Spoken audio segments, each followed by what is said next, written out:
Good afternoon, everybody. I'm welcoming you to today's event on Taijimen case. The event is organized by CESNUR, the Center for Studies of New Religion and Human Rights Without Frontiers. So my name is Rosita Šorytė. I'm the representative of the European Federation for Freedom of Belief, which is international network of scholars, activists, and lawyers advocating for religious freedom. So for those who are not yet familiar with the Taijimen case, we have distributed a very nice article in a very nice newspaper, the European Times. So you can inquire and read more and get more information about the Taijimen case, that perhaps there will be aspects that will not be discussed today. But today we have an extensive program. So the event will be, we can say, organized in three parts. The first part, I will have the speakers with me on the podium already. Then it will be the second part chaired by Thierry Valle, who will introduce the participants of Taijimen. And the third part, it will be by Willy Fautré, who will wrap up and make the conclusions of our event. So just a very small introduction, because the participants will discuss more in detail about the Taijimen case. So I would like just to say that first of all, the Taijimen is a spiritual group, spiritual movement from Taiwan, which is rooted in esoteric Taoism, but at the same time, it's open to people to all religions. It teaches Qigong, self-cultivation, and martial arts, and is also well known for its international cultural activities, promoting peace, education, and the centrality of conscience. The problems that this spiritual movement is having is politically motivated crackdown, which happened in the year of 1996. And the main reason for this, it was the internal political Taiwanese problems, where the very often religious and spiritual groups were accused of not having supported the ruling party in the presidential elections, and afterwards they were persecuted. There was a specific court case, and the Taijimen leader and members who have been arrested were declared innocent of all charges. However, as a byproduct of the case, the National Taxation Bureau continued to issue the tax bills for an alleged tax evasion, although the Supreme Court of Taiwan had clarified that there have been no tax evasion. So, and even after 25 years of legal battles, the tax office still refused to withdraw one of the ill-founded tax bills, the one concerning the year of 1992. So, and in 2020, based on the 1992 tax bill, land of Taijimen, which they regard as sacred and intended for a spiritual center, was seized, auctioned off unsuccessfully, and confiscated. Hence the protests that continue to this day and have gathered significant international support. Yesterday, as we know, was the World Press Freedom Day. And in the Taijimen case, it's the biggest perhaps negative role that has been played in all the troubles that they are still facing today, was the bad press, as we call it.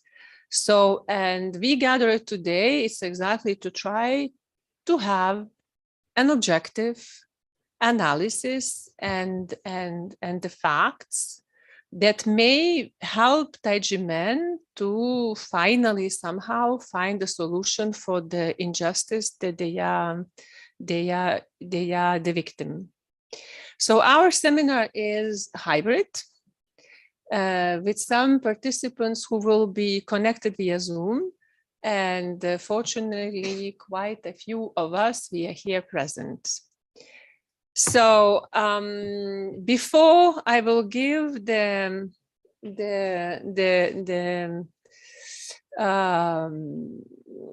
I will invite the speakers to speak. It will be short video on Taiji men and Taiji men case, and I call it to start it now.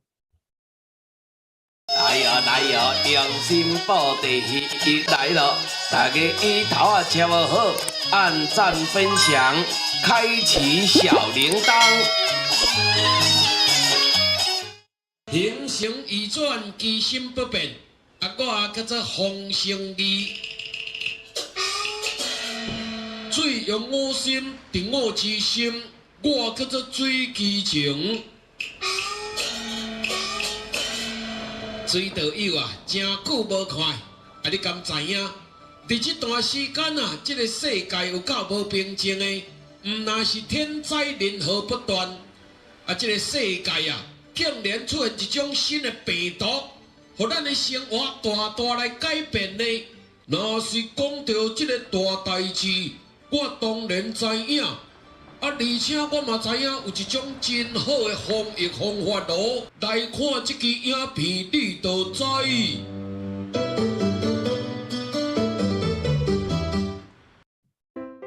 As the COVID-19 pandemic continues, we need to take preventative measures to stop the spread.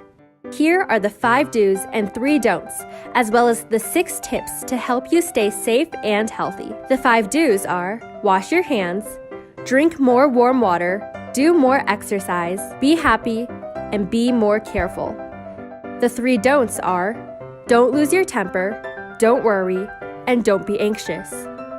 The other 6 tips are: wash your hands frequently, wear a face mask, practice social distancing, stay mentally positive, avoid touching your eyes, nose, and mouth, and increase your lung capacity with breathing exercises.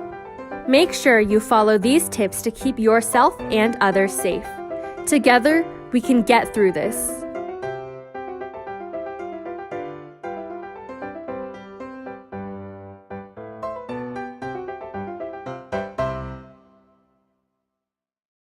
今嘛太极门已经将着这个防疫手册。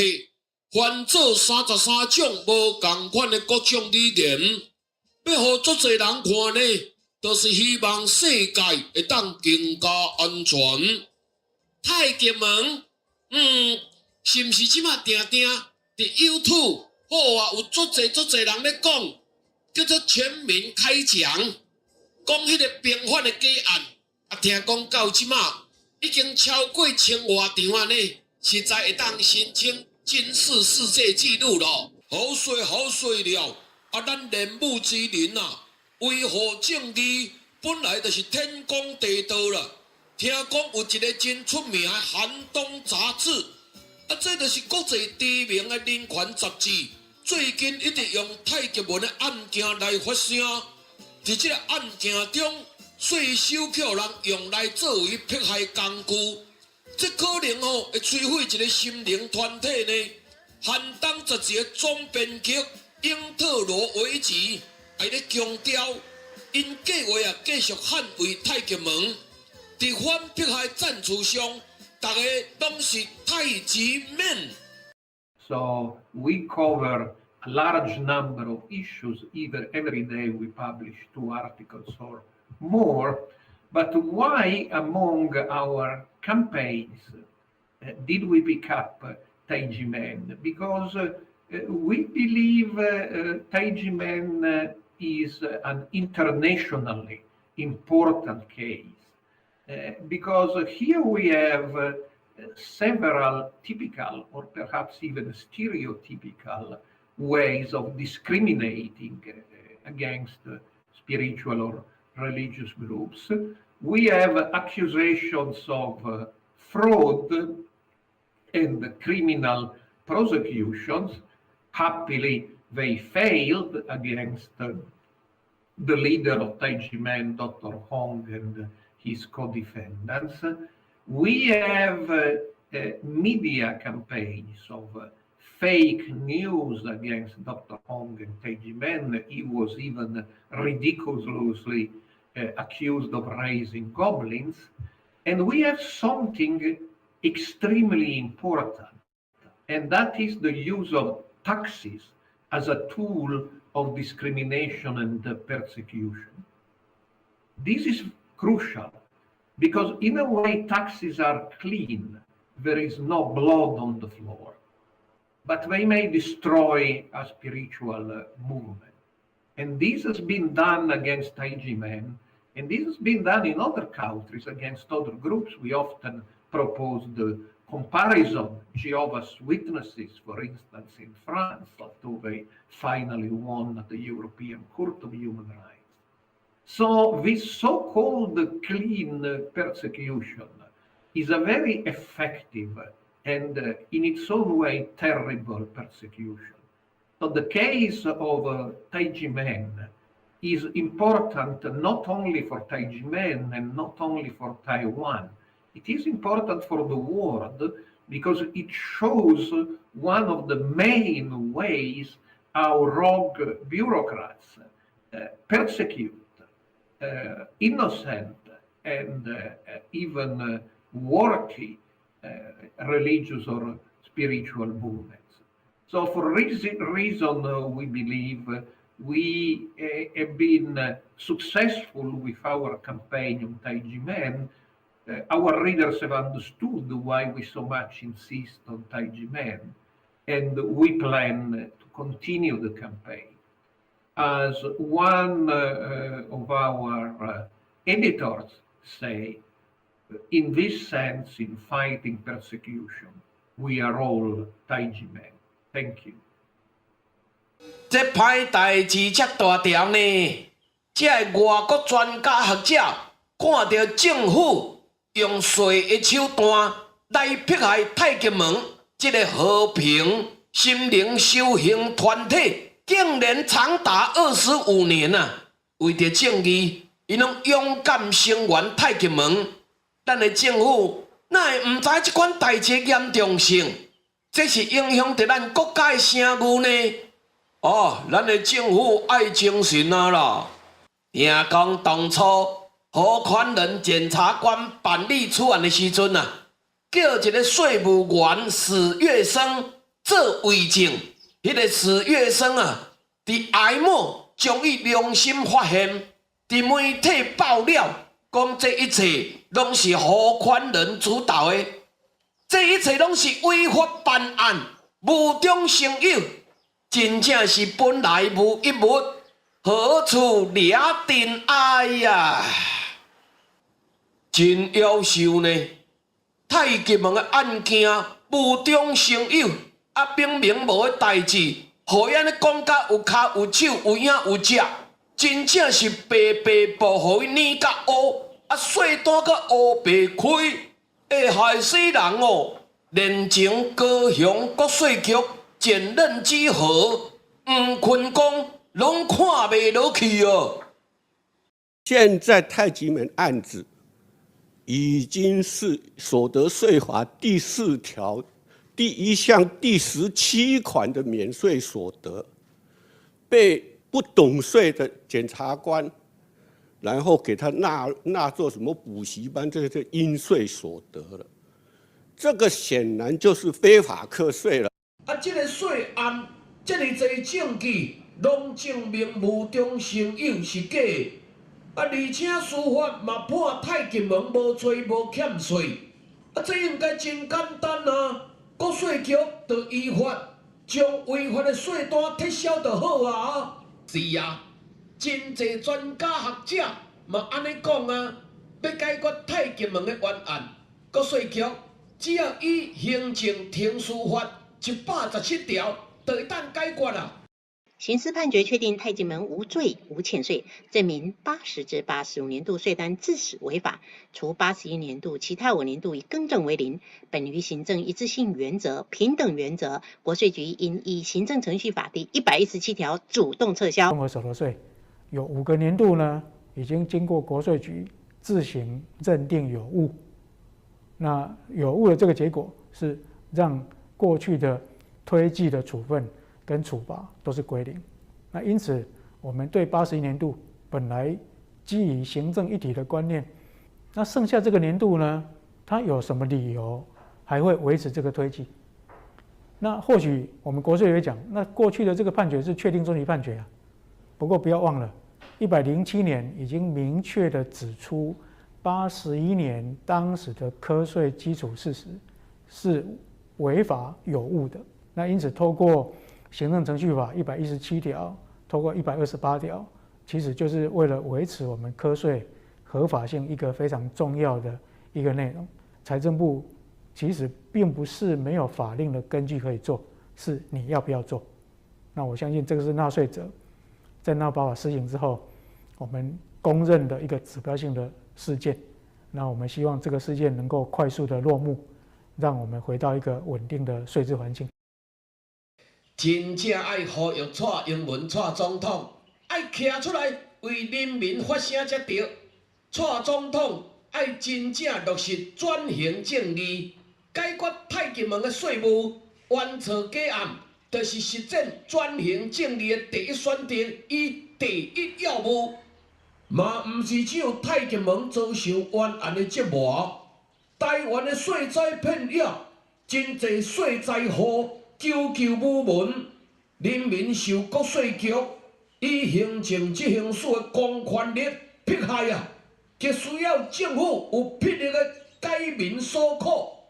咱台湾人为着正义，爱勇敢站起来，做伙团结支持法税改革，捍卫属于纳税人应有的权利，唔通搁再纵容威权的法税体制。航空世上的众朋友，罪恶清单无通记，罪孽负轻正义行，自悲为怀天何佑。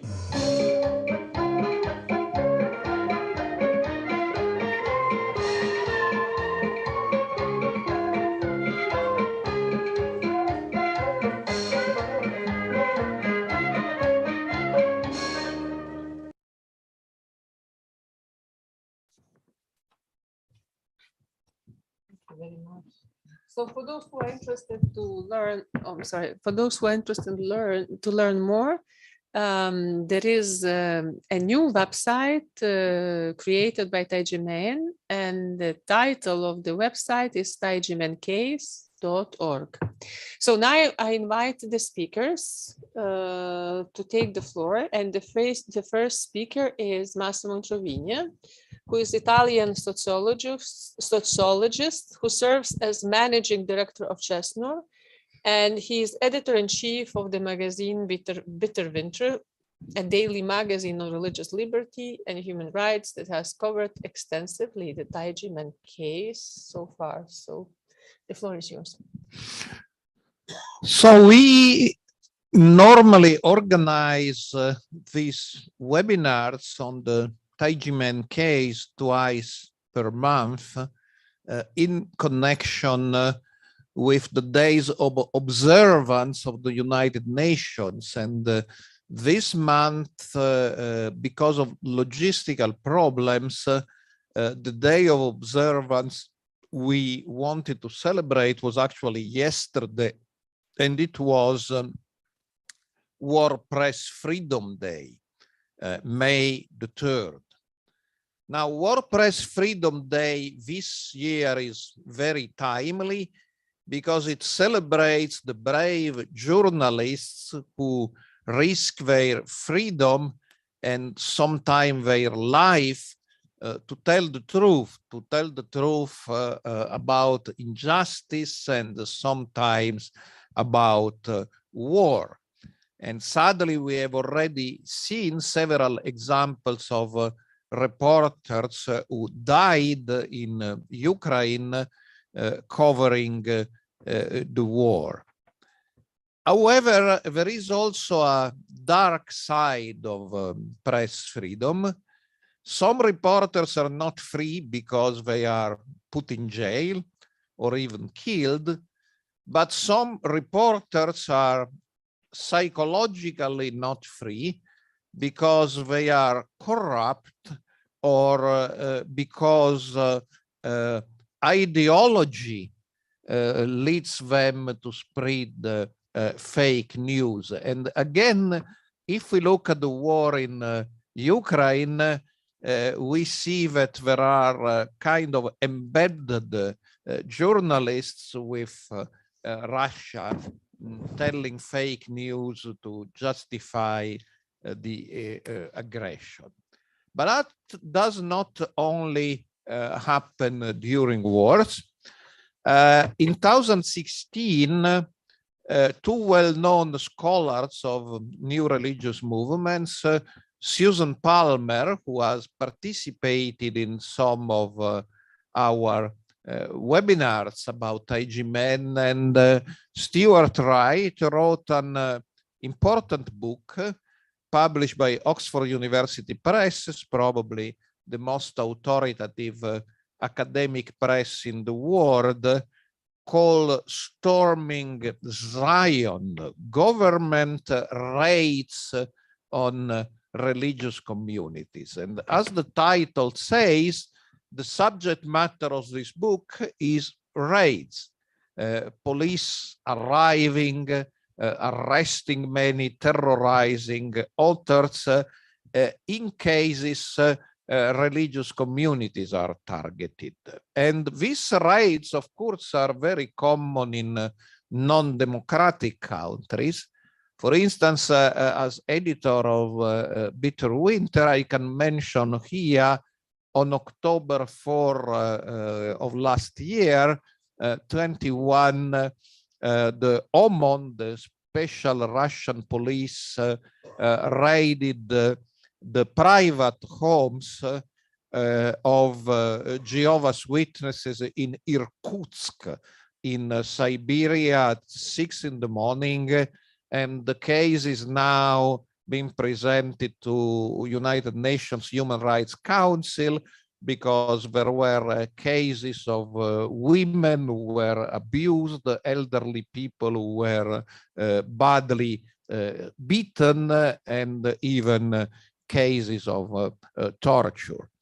Now, this is very sad, but that's something we may expect in a totalitarian regime. We don't expect the Russian police to play by democratic rule. But what is interesting in Susan Palmer and Stuart Wright's book is they deliberately excluded the totalitarian regime, and they only studied the cases of raids against religious movements in democratic countries, in France, Germany, Italy, and even United States, where sometimes, like in Waco, they had tragical consequences.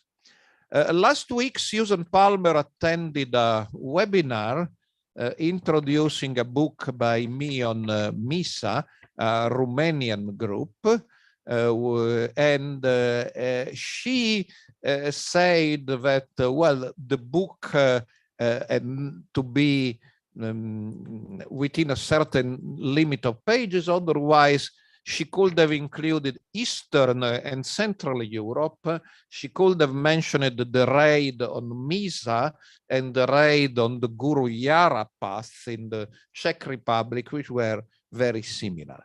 Now, what's interesting in this book is all the raids look the same. There is a prosecutor announcing that serious crimes are probably committed by a certain religious movement, and there is a raid with disproportionate forces, a lot of guns, armored cars, sometimes the use of special forces, the forces normally used against terrorists or organized crime. These raids are more often than not in the early hour of the morning. And what is very important are two features. Number one, that these raids are not secret. Quite the contrary, the prosecutors alert the media and the camera operators, so they are already there when the police comes.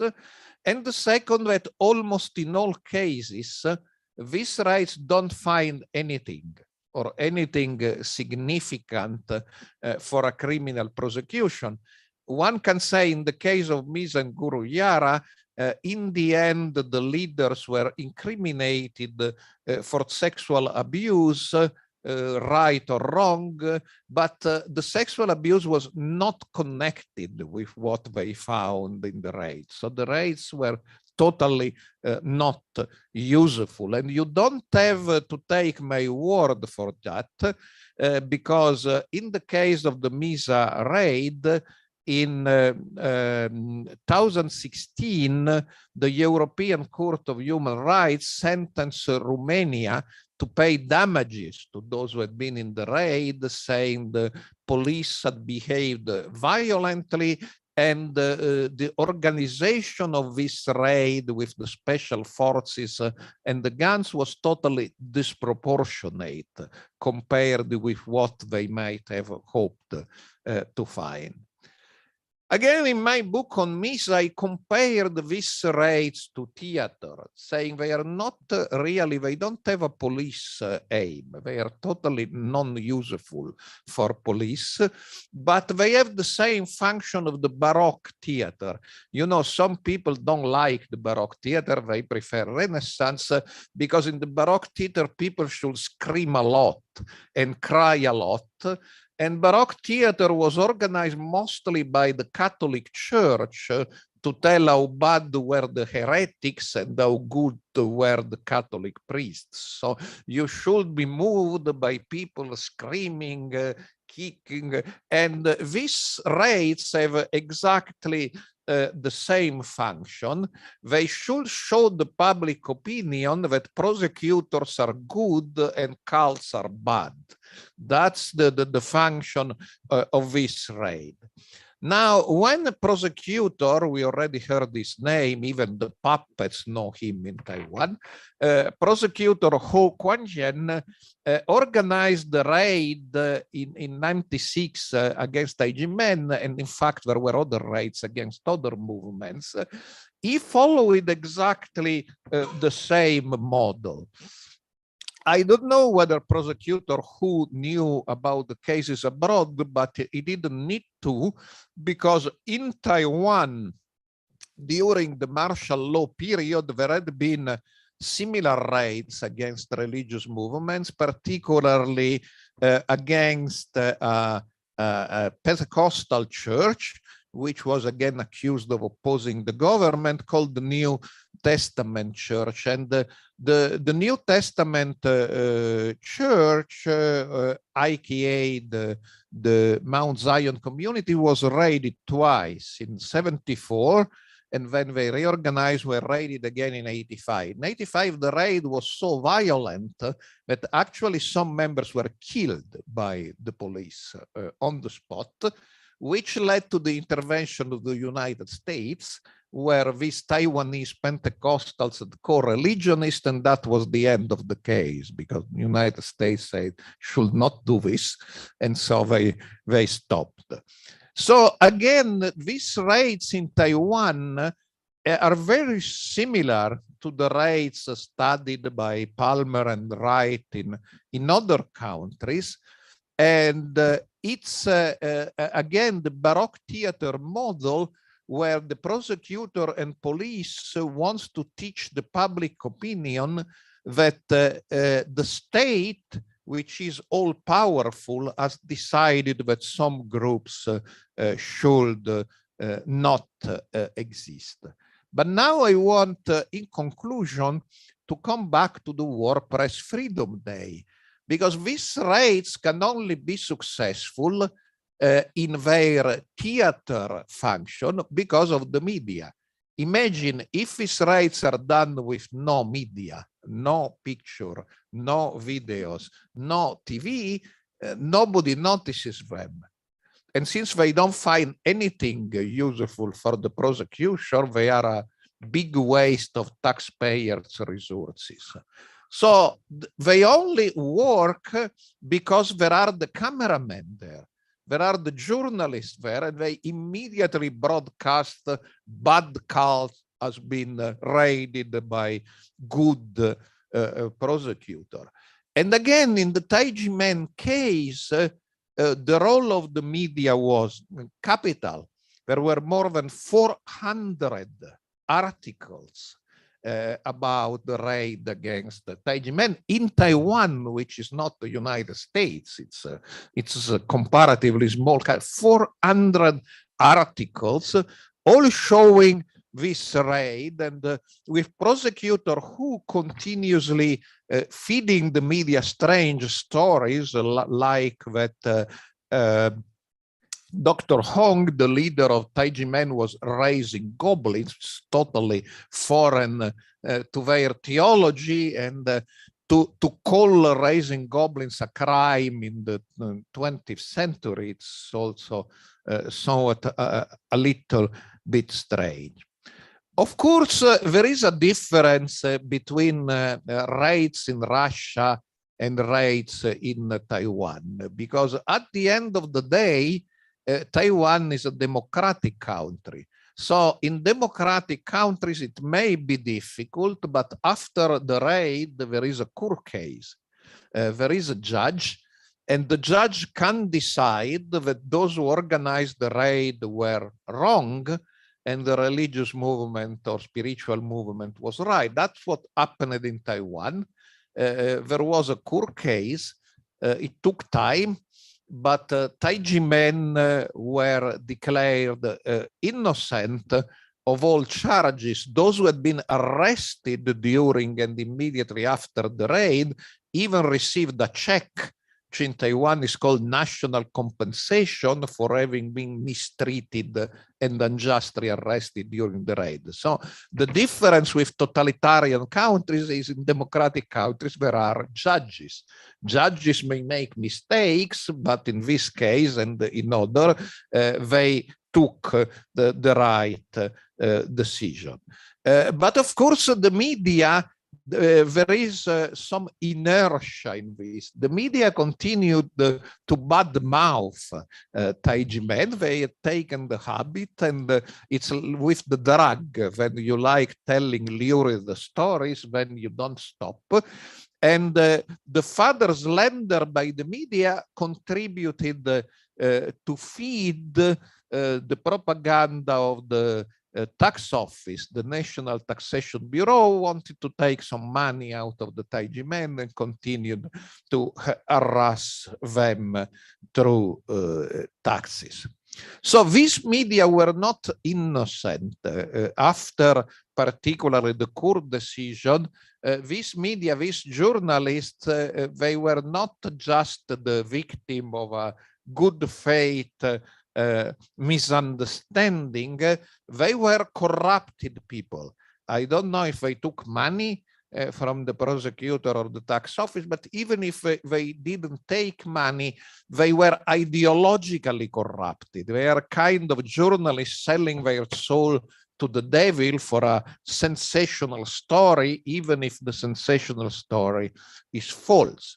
So we celebrate the World Press Freedom Day, and we should tell the journalists that we can defend their freedom, but what we cannot do is to defend them against themselves. Thank you. Thank you very much. My second speaker on the list is Marco Respinti. Marco is an Italian journalist and director in charge of Bitter Winter, and he will speak to us via Zoom. The floor is yours, Marco. Yes, Thank you, Rosita. Hello, everyone.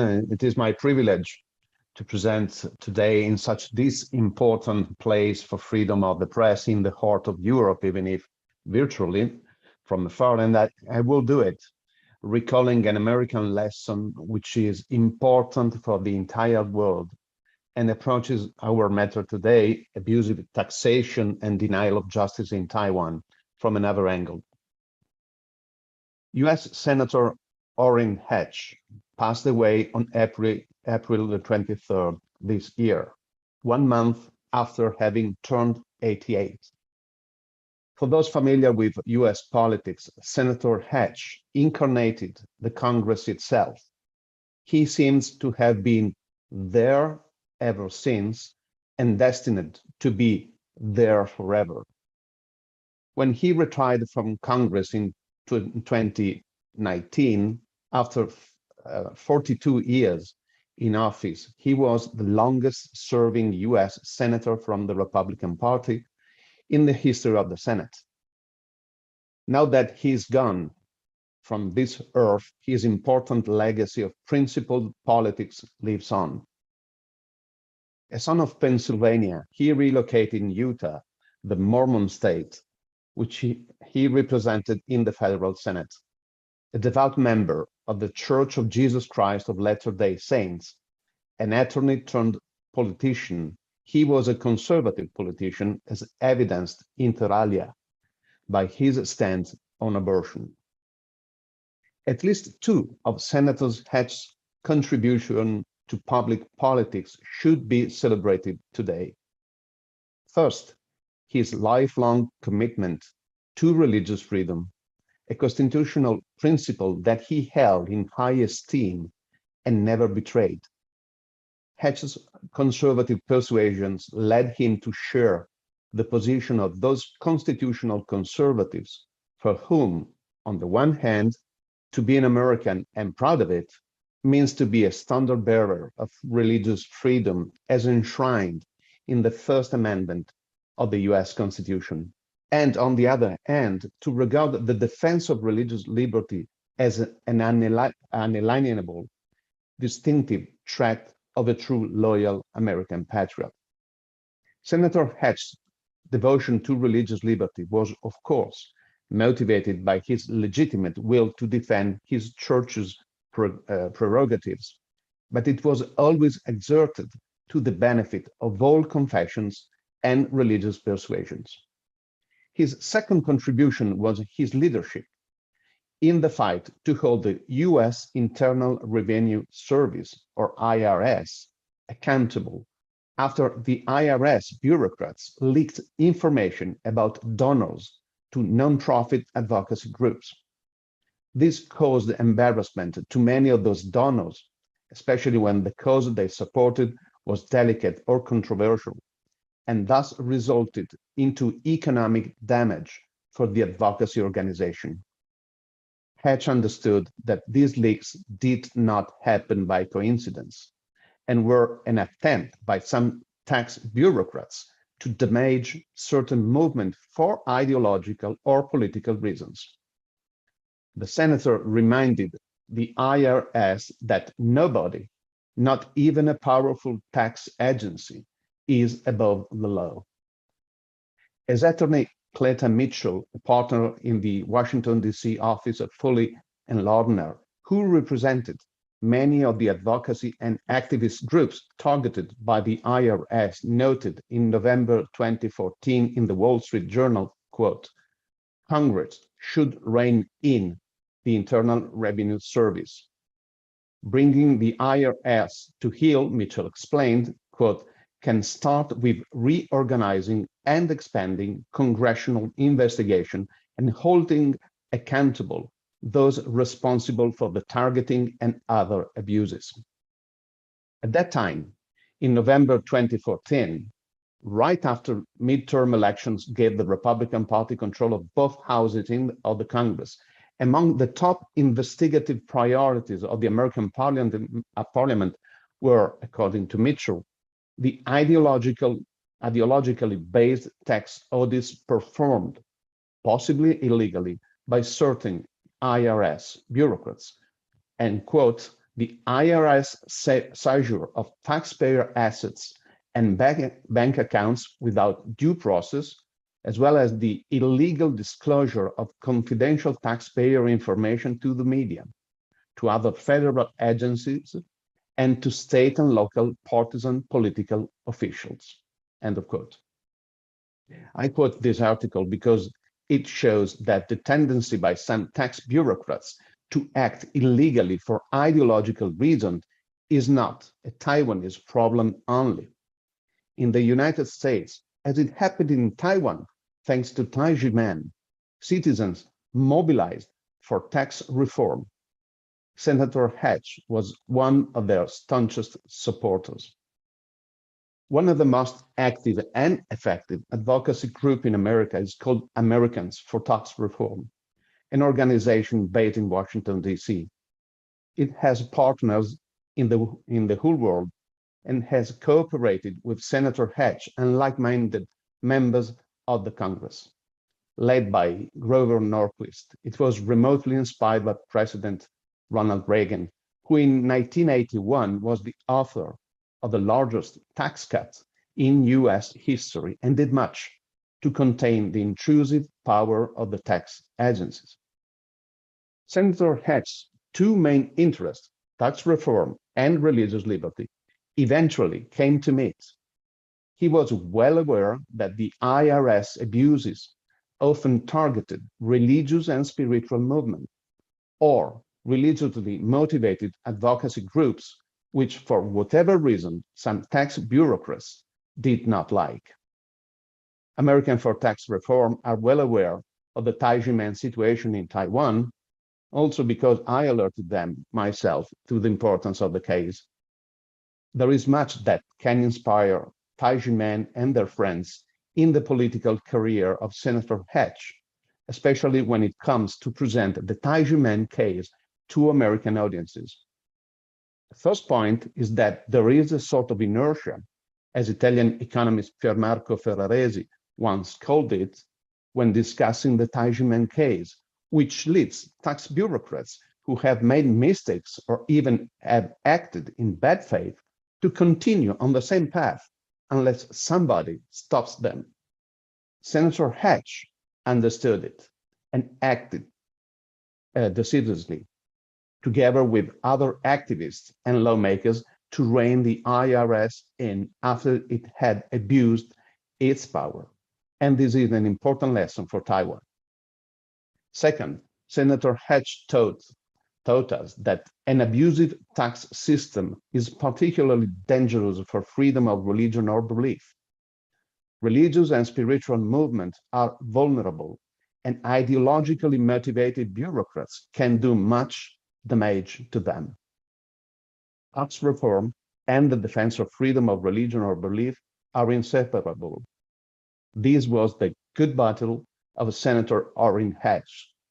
The best way of remembering him is to apply his lesson to all cases in the whole world where tax abuses become a tool to deny freedom of religion or belief. It is what is happening today in the Taizhimen case. Thank you. Thank you, Marco. And now I will give the floor to Eric Roux. Eric is the president of the European Interreligious Forum for Religious Freedom. So the floor is yours, Eric. Thank you, Rosita.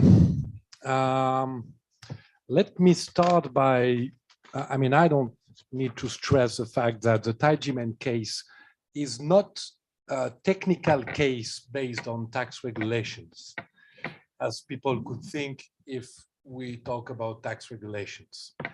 While understanding technically why Taizhimen as a spiritual movement is not guilty of tax evasion may be needed, limiting oneself to this analysis would lead to a wrong picture of the case. Indeed, the case is a case of freedom of religion or belief. It's a case of freedom of conscience, and it's almost only a case of freedom of religion or belief.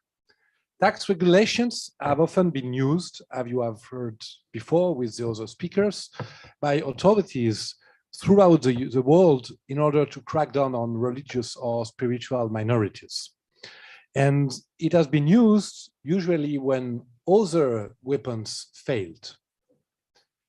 And per my experience, such cases, when they arise in what we call democratic countries, or even in other countries, but there might be some differences, it involves four main factors. These factors may be listed as one or several obsessed and fanatic people holding power positions.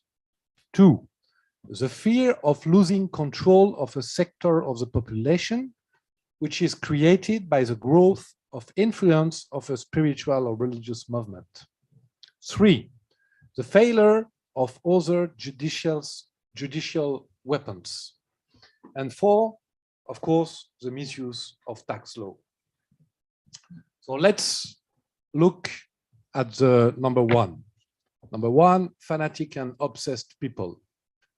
In the Taijimen case, it's a few bureaucrats who appeared as the origin of all attacks against the Taijimen. Whether they acted on command or not is beyond my knowledge. But what we can see is that they had no consideration for truth. And whatever we would like to think, they were not just wrong and erring based on ignorance or false data, but it's obvious that they acted in bad faith and they pursued a destructive purpose, namely the destruction of Taijimen, whatever the facts were. What their exact motives are, and for this, is also beyond my knowledge. My experience is that is often hidden motives based partially on some vested interest or political interest, and partially on a personal fear of anything that would give people power to identify dishonesty. And that's an important point. These fanatics are afraid by truth. They are afraid by honesty because it puts them at risk, at least in their mind. And they are also very afraid of what they think could be the superpowers of the members they go after. I remember, it's a side story, you know, I remember a prosecutor in France, in the city of Lyon in the 90s. And during a trial involving Scientologists, this prosecutor warned the judges to not look the Scientologist in the eyes during the trial because they could hypnotize the judge. It could be compared to the statement in the Taijimen case that founder Hong was a champion to raise goblins, that kind of level of stupidity. It looks that these people are far more akin to believe in superpowers than the spiritual seekers themselves. So Taiwan, of course, is not the only country to have its own fanatics against what they call cults. You have the same in France. I don't name it because it's an old story, but you have the same in Russia. And maybe I can name the Russian one, you know. In Russia, they have an Orthodox fanatic named Alexander Dvorkin, who has self-proclaimed himself as an expert on cults. And of course, Jehovah's Witnesses, Hindus, Sufi Muslims, actually all those movements that can be thought as challenging the traditional vision of the Orthodox, Russian Orthodox Church as seen by people like Dvorkin are his targets. These people create the fear that they need to be able to continue their campaign, the fear they need to be able to continue their campaign in the public medias. They need something to happen if they don't want to disappear. And the discovery that something they had described as a cult is not one, is a cruel disavowal that they can't accept. That drives us to number two. Number two, the fear of losing control of a sector of the population created by the growth of influence of a spiritual or religious movement. Usually the spiritual or religious movements that are targeted are movements that are growing and attracting a large number of followers. That is true all over the world. Mainland China, not a democratic country, right? But let's take it as an example. They started targeting Falun Gong practitioners only when their number grew such as to let the Communist Party think that they could not be controlled anymore. The truth is that spiritual freedom is a threat to those who can't live without thinking that they control others for their own vested interests. Most of the time, that's not even true. They normally would have nothing to fear, as most of these movements are not interested in them or not interested in politics. And even if some movements engage in politics, that's a minority, and that would not matter for those who are in fear to lose the control. Taiji men never engaged in politics, but for an obscure reason, some thought that they were a political threat. Teachings of their founder, Mr. Hong, were popular and attracted a large number of followers. He taught values and techniques that would empower his followers and give them more freedom in living their lives. That was enough to constitute a threat in the mind of some politicians and bureaucrats. Number 3 and number 4 are the failure of other judicial weapons, and 4, the misuse of the tax law. Usually tax cases against spiritual or new religious movements are started after another kind of judicial attack failed to destroy the movement. As we have seen, the criminal attacks, the criminal case against Mr. Hong failed, and then you have the tax case coming. It's a kind of Al Capone jurisprudence. Al Capone for our Italian friends. So during the early 30s, the US government could not find a way to catch the gangster Al Capone, who was always getting away from the investigations against him. So an agent from the International Review Service had the idea to go after him for tax evasion, as Al Capone was not paying any tax. And this IRS agent succeeded. So now some people think that this should be applied to any movement that succeeds in overcoming a judicial trial. And they think that if a movement they are going after is succeeded to overcome the judicial trial, it's not because the movement was innocent. You know, they would think that it's just because the movement, like, it's guilty, but for some reason it won. But it's important to understand that this, some people who succeed in life are not gangsters. Not all people succeeding are Al Capone. So applying the Al Capone jurisprudence to a movement that is a law-abiding movement and peaceful movement is completely stupid and mean. But anyway. And I remember speaking to a French high-ranked member of the internal secret service about a religious movement that had been targeted for decades in France. And this person explained to me that they were the ones behind most of the attacks, judicial attacks and tax attacks. The reason he gave me is that they had realized that some members of this movement had wealthy companies, and they were starting to contract with the Ministry of Defense to change their antiquated computer system. For them, for the Secret Service, that was too risky, because it could mean that the movement was trying to take over the control. But in fact, the leaders of the company were only mere members of the movement and had no interest other than business. But the intelligence agency decided they had to do everything to destroy that movement. So they triggered criminal cases and cooperating with untitled associations, a bit like it was done in Taiwan when a fake association of the victims of Taiji men was created. So when all the criminal cases failed to destroy the movement, they triggered their last weapon.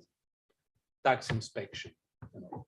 Well, they failed too with the tax inspection, but at least they tried, So still in France, it is when the Jehovah's Witnesses started to win in court in terms of recognition of their religious status, which was a big loss for the enemies, that the enemies started to attack them tax-wise. And Jehovah's Witnesses finally won their case as a European Court of Human Rights, which has been very clear that using the tax law against religious movements just because you don't like them is wrong. Of course it's wrong, because the purpose of those who do that is not to make sure people abide by tax regulations, as they would do for everyone, but it's to destroy a movement that for some reasons they think it needs to be destroyed. It is in many aspects similar to what is done today to the Tajimen. Tax issue is the last face saver of those who try to destroy them in the past. Even if everything proves them wrong, they can't abandon, as this would be a cruel disavowal. But is that a money-motivated issue? It might be for some. Those of the tax office who earn bonuses based on tax adjustment they apply to the taxpayer. But for Tajimen, it's a freedom of belief issue. First, because members individually suffer from the persecution they have to face. In addition, their attention and resources are diverted from their original spiritual purpose, as they have to deal with unjustified attacks, and they cannot do what they believe is their mission as a spiritual mission. But also the fact that it can happen in a country that nowadays is such a model for freedom of religion or belief should tell you how it can go elsewhere. That is why it is also important to see this case finally solved. Because if the best among the free countries, I mean, Taiwan is not a bad country in terms of freedom of religion or belief in general. It's a good country. And if you compare to mainland China, there is no, you cannot even compare, whatever. But if that kind of country gives or allow that kind of persecution, it sends a very wrong message to the world. It sends a message that you can do bad things and get away with it. And it sends an example that other countries which are less democratic will use to justify their attacks on democracy. So it's very important that Taiwan understands that solving this case completely and with fair and honest result at the end is important for Tajimen, but also for the message they send to the world and for many religious minority and minority religions and spiritual movements all over the world. Thank you very much. Thank you very much, Eric, for your very interesting speech. So that concludes our session. Now I will give the floor to Thierry Valle. Not the floor, the entire podium is yours. And just before we go, I just introduced Thierry Valle, that he is from the EcoSoc accredited NGO, which is called Coordination des Associations et des Particuliers pour la Liberté de Conscience. So the podium is yours. Thank you.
Thank you. I'm honored to present the following panel of Taiji and Dizi from around the world. They will share with us their testimonies on the issue of this unjust discrimination that they have suffered for 25 years. Before listening to them, we will watch a short video, ringing the peace bells by 3 presidents.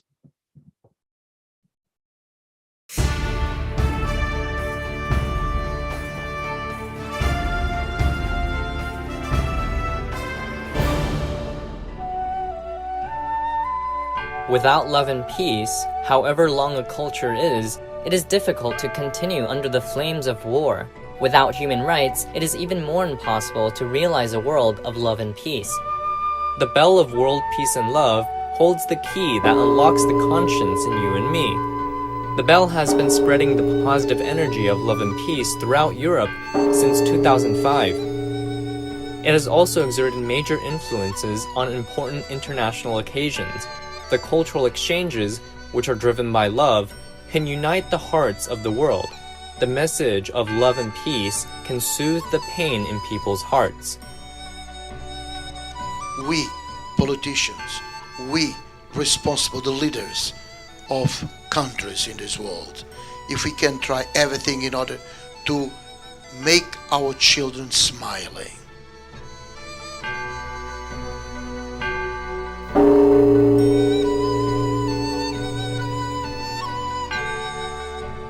In July 2003, a military coup took place in São Tomé and Príncipe. President Rodrigo de Menezes decided to show forgiveness and tolerance towards the rebels, thus fulfilling the pledge he made when he rang the bell. Senegal, its people, its government and president launch a call to all women and men of the world to build and consolidate peace in the world. President of Senegal, His Excellency Abdoulaye Wade, turned the wish he made when he rang the bell into actions by calling for unity and peace in the African region. In March 2008, President Wade coordinated and successfully promoted the signing of a peace agreement between the heads of state of Sudan and Chad, ending a 5-year war between the 2 neighboring countries and saving countless lives.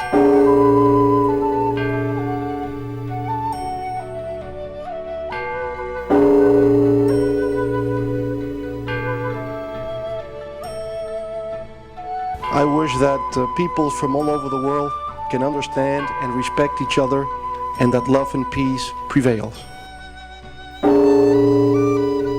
In March 2008, President of the Dominican Republic, His Excellency Leonel Fernandez, used wisdom and action to actively mediate the disputes among 3 countries in South America. He successfully resolved the crisis of war and preserved the happiness in countless families. For me, it's been a great experience. Having a World Summit for Love and Peace, this is what the world needs. So I want to commend you, and I want to somehow show you my support and the support of the Dominican people, because what you are projecting, what you are disseminating around the world is really what the world needs. So instead of violence, instead of hatred, instead of exclusion, I think we should embrace each other as brothers and sisters.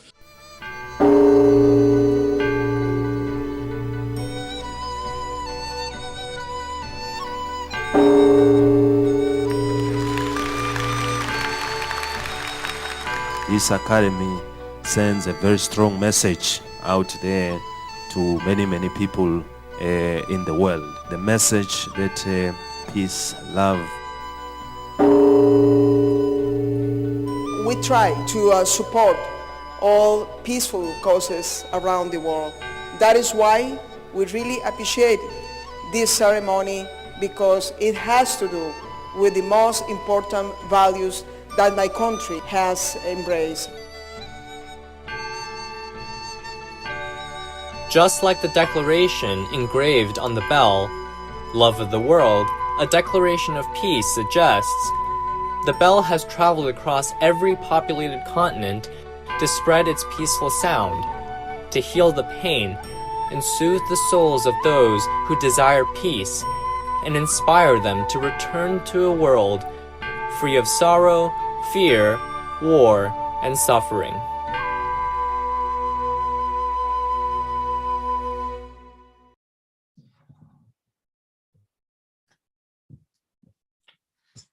Our first witness of this unfair situation is Mrs. Susan Liu, International Hotel Staff, Dizi. Mrs. Susan Liu, the floor is yours. Thank you. And can you hear me? Hear you. Thank you. Hello, everyone. I work for an international hotel, and I'm delighted to be able to share my experience with you today at the World Press Freedom Day Forum. News is an important part of our daily lives because it allows us to obtain a lot of information, learn new things, and bridge gaps between people. Journalism and freedom do not come cheap, and I believe that on days like this, we should express our heartfelt gratitude to all journalists, as well as those who have lived and died to report the truth around the world. I live in Taiwan, and while the news media industry in Taiwan is well developed due to technological advancements, it cannot be denied that the quality of news and practitioners is uneven. Just last month, a public television station displayed incorrect messages in a news program, one after the other, due to an operating procedure error, which stunned everyone. Although the TV station's top management apologized and resigned, the damage to the news credibility has already been done. This is an example of a TV news station causing harm to itself through lost work and attitude. I'd like to share a personal experience of being harmed by news coverage. I am a Taiwanese who had been practicing for 25 years. I was a thin, pimple-faced girl before I started. I was suffering from stomach pains on a daily basis. Of course, I was a nervous person, which added to the strain on my body. I've seen a doctor, but they cannot help me. In addition, I suffer from insomnia. These symptoms are minor, but they have an impact on my daily life. Following that, on the advice of a high school classmate, I began to practice Qigong. Service advice was followed, and I practiced Qigong every day. My physical condition quickly improved. Not only did I no longer have stomach pains, but I also became less prone to insomnia, and the pimples on my face gradually faded. I have become very relaxed and happy after so many years of habitual problems have improved. And I'm very grateful to my Shifu, Dr. Hong Daozi, 掌门人 of the Taijimen Qigong Academy. However, a prosecutor named Hou Kuanren illegally prosecuted Taijimen just 7 months after I arrived in Taijimen. He leaked information to the media without providing any evidence. Almost all major TV stations and print media outlets covered this story extensively back then, even reporting on it every day for a long time. I was watching so many reports on TV at the time, and I was very uneasy.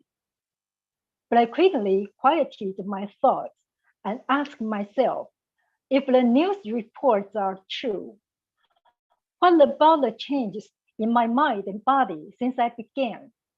What should I say?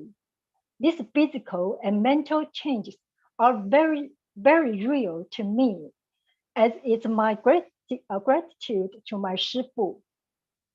As a result, I believe in Shifu and will continue to listen to Shifu's words in order to practice Qigong and take care of myself. I also strengthened my resolve to face my relatives and friends' concerns. After a 10-year and 3-month trial, the Supreme Court finally ruled in 2007 that Taichi Man was not guilty and owed no tax. Furthermore, the Taichi Man Shifu and Dizi, who were wrongfully imprisoned, have received compensation from the state, proving that the prosecutor is illegal. When prosecutor Hou Kuan-ren violated the investigation's non-disclosure agreement, he continued to break the news to the media with more than 400 sensational serial reports, an average of 3 to 4 per day during the investigation period, and more than 70 broadcasts by 12 TV stations, creating a negative perception of one-sided public opinion as a result of the media's handling of the case. At the time, the media did not verify the news about Taichi Man and did not provide balanced coverage. They reported whatever information the prosecutors gave them, and news broadcasts at all hours of the day and night misled the public. All of this have caused anxiety in Taiwanese society, fear among the people, and great harm to my Shifu and us, Taichi Man Dizi. However, the incident initiator, prosecutor Hou Kuan-ren was accountable for his mistake, was not punished, and was promoted. And the media did not reflect on or apologize for their actions. Although the incident occurred more than 25 years ago, and the media no longer reports on it, the erroneous media reports at the time caused irreparable physical and psychological harm to all Taichi Man Shifu and Dizi. Who can give us the last 25 years back? Moreover, the state is still using public power to persecute Taichi Man Shifu and Dizi. My Shifu, Dr. Hong Daozi, teaches us to follow the law, to be patriotic, and to spread the concept of the love and peace throughout the world. Domestic news, on the other hand, will not take the initiative to report on these things. They are beneficial to Taiwan. Many deeds are attempting to communicate information to journalists. Most people are surprised that this is a good thing, and they are gradually willing to report on it in their news programs or on their websites. The false reports about Taichi Man in the past led to my relatives and friends misinterpreting Taichi Man. Years later, through these reports to publicize the deed, my father took the initiative to inform his friend that I was practicing Qigong in Taichi Man and doing very well. I'm very pleased with this, and I'm so proud of Shifu's and Dizi's perseverance and hard work over the years. Today, the press has truly become a national class, even more powerful than any other class. Henry Reeve wrote in the Edinburgh Review in October 1955. We hope that journalists will keep conscience in mind as well. I believe that as long as we stand together, we can not only defend press freedom, but also encourage high quality media, allow the news to serve the dual purpose of preventing evil and promoting good. Thank you all.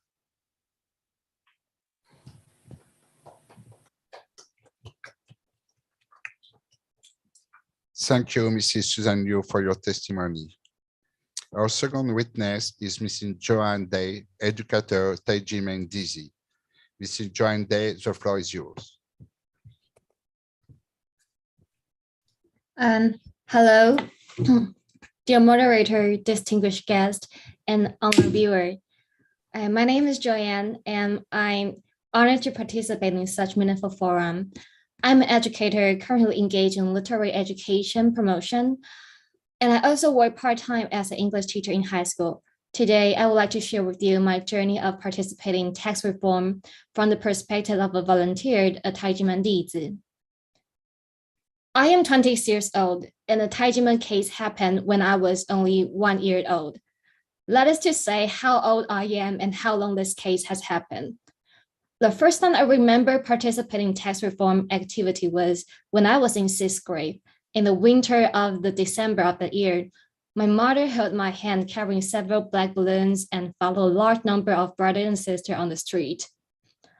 Actually, I did not understand anything at the time. I did not know why the adults were crying, did not understand the sadness on their faces. Only knew that black balloons in my hand were very light and fun, and a brother who usually practiced Qigong with me, dressed up as our father of nation, was very interesting. And this was my initial impression of how fun the protest was. And I even secretly thought that I would like to experience this lively atmosphere every year. However, as I grew up, I realized that the last thing I wanted to hear was what the host of the protest who stand on the stage in front of the presidential palace and yelling, "We will be back next year." Actually, at the time, I did not know that the next year would be the year after year for decades. After living the ignorant childhood stage, I was actively involved in the first line of tax reform in high school and college, including news interviews, promotion of Taxpayer Rights Protection Act campaign, speaking to people on the streets with other volunteers about tax abuse cases, and holding tax lecture at universities. The general public and students assume that the country's tax system is perfect, but not until we explain to them did they know that there are still so many cases of tax abuse. One case that I often share with people is our own Taijimeng case. The case occurred in 1996. At the time, the prosecutor abused his power to illegally investigate Taijimeng by creating false witness and evidence, and then transferring the false information to the tax bureau, which, without any investigation, used the false evidence and issued a sky-high tax bill to us. In 2007, the Supreme Court judgment trailed that Taijimeng was not guilty and did not own any taxes. Accordingly, according to Supreme Court, the tax bureau should have revoked the tax bill it had issued. However, the tax bureau continued to impose taxes on us, which was a total violation of the law. Things did not come to the end. Later, at a public hearing in Legislative Yuan on June 17, 2010, the tax authority have promised to withdraw the mandatory enforcement of the 1992 consolidated tax. Nonetheless, the tax authority have not only failed to fulfill their promise, but in 2020, the Hsinchu branch of the executive office illegally auctioned off Taijimeng's sacred place for self-cultivation by force. And I was there too. I cried for like 2 hours at the moment. So the executive office knew there were problems with the tax bill, but they still insist on enforcing it against the law. Such a clear case of injustice and persecution have been delayed for 26 years and not yet been concluded. The matter of fact actually always shocked and surprised the people I share the story with. To be honest, I have to say, it's not really easy to take the road of tax reform. In the participation of more than 10 years, I have to admit that I feel frustrated sometimes, actually many times, and even have been tempted to give up, especially when I saw the unreasonable tax officials telling lies without any hesitation, when I hear the official cliches and their indifference during our sincere petitions. I often could not help but cover my face and cry on the spot. However, whenever I was wiping my tears, what I saw out of the corner of my eye were the resolute and sincere faces of our volunteers, who are bravely and loudly moving forward, fighting for justice, fairness, and truth without any fear. And that also encouraged me and helped me a lot. Insist on doing right thing is easy to say, but not easy to do. Many tax victims in Taiwan have given up on this path. Even their life, they commit suicide because of long and tedious procedure and distortion of truth from our tax bureau. And yet, we have gritted our teeth and persisted on it. We do not only insist on the truth and the pursuit of justice, but would do so for our nation and other tax victims. We don't bow to wrongdoing, otherwise we are permitting our government unlawful behavior and encouraging the expansion of evil forces. There's a Chinese proverb that says, many will makes a city, which means uniting will is impregnable stronghold. There are several successful cases has been proved this proverb. In 2013, American IRS was widely condemned when the IRS targeted specific groups for extra scrutiny in their application. In response to the public outcry, the acting director of IRS resigned in the same year. In 2018 in Japan, the IRS tampered with documents, and several private groups and citizens voluntarily launched a taxpayer reform movement, causing several important finance ministry officials to step down to share their responsibility. These victories of people in this taxation and human rights cases are actually a great encouragement for us to persevere. Through the power of media and unbiased news reporting, more and more people can understand the truth and the right in tax law. Our efforts are definitely not for nothing. We have seen more and more tax victims come forward and speak up for their rights because our advocacy. We have also seen experts, scholars, and talented people from all over the world gather in solidarity, such as Honorable Ms. Massimo and a scholar we have seen today. We're also here today to continue our effort. As of February 28, 2022, the international NGO CAPLC has submitted 4 written reports to the United Nations Human Rights Council on our case, which has shown that we have attracted a great deal of global attention. We have exhausted all means, administrative, legislative, and judicial, to continuously consider and refine on efforts so that the taxation of human rights can be truly implemented, so that those who have suffered can be rehabilitated, and so that there will be no more sufferer in the future. I know the work ahead is immense, but I believe as long as we all act with conscience and defend justice courageously, collectively, we will prevail our path to freedom, justice, and democracy. Thank you so much.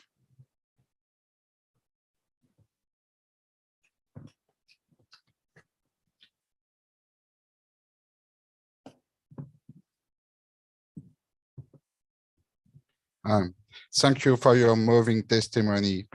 Now I give the floor to Mrs. Cheng, AVP Compliance Bank UK, Dizi. Mrs. Cheng, the floor is yours. Thank you, Terry. This is Annie from London. I'm Tajiman Dizi, and no? This one? Is okay now? Yes. Okay, cool. Okay. Thank you, Terry. This is Annie from London, and I'm Tajiman Dizi. I have been working in the banking industry for more than 20 years. First of all, thank you, Terry, Massimo, Willy, Han, and Eric, my friend here, for organizing such meaningful event in this meaningful place. To me, here is a landmark of Human Rights Manifesto. It is especially relevant when we discuss the issue of right to freedom and the religious in this place. Today, we are here. On one hand, it is exciting that we finally meet our friend in person. On the other, this reminds us of the sad reality that Tajiman case is not solved after 25 years. And it is our mission to continue the fight for justice. Tajiman is a renowned group in promotion love, peace, and conscience. Dr. Hong, Chairperson of Tajiman, has been praised and recognized by numerous head of state, UN ambassador, and other NGO leaders. The Tajiman case in Taiwan has been studied by a number of scholars, domestically and internationally. This case, from the very beginning, has countless violations on due process, rule of law, procedural justice, and human rights. There are so many violations. Here, I would like to share some highlights from 4 aspects. Unfair investigation, abuse and violence during detention, tax discrimination, and police force being deployed to silence dissident voices. First, unfair investigation. In 1996, Tajiman was caught in the crossfire of a political motivated crackdown on religious and spiritual movements. In December 1996, a prosecutor, Ho Kwan-ren, led a team of 100 police force to raid both Tajiman Academy and several private homes of Tajiman Dizi. Of course, the raid only confirmed that Tajiman is a law-abiding organization and does not possess any illegal drug or weapons. The use of armed forces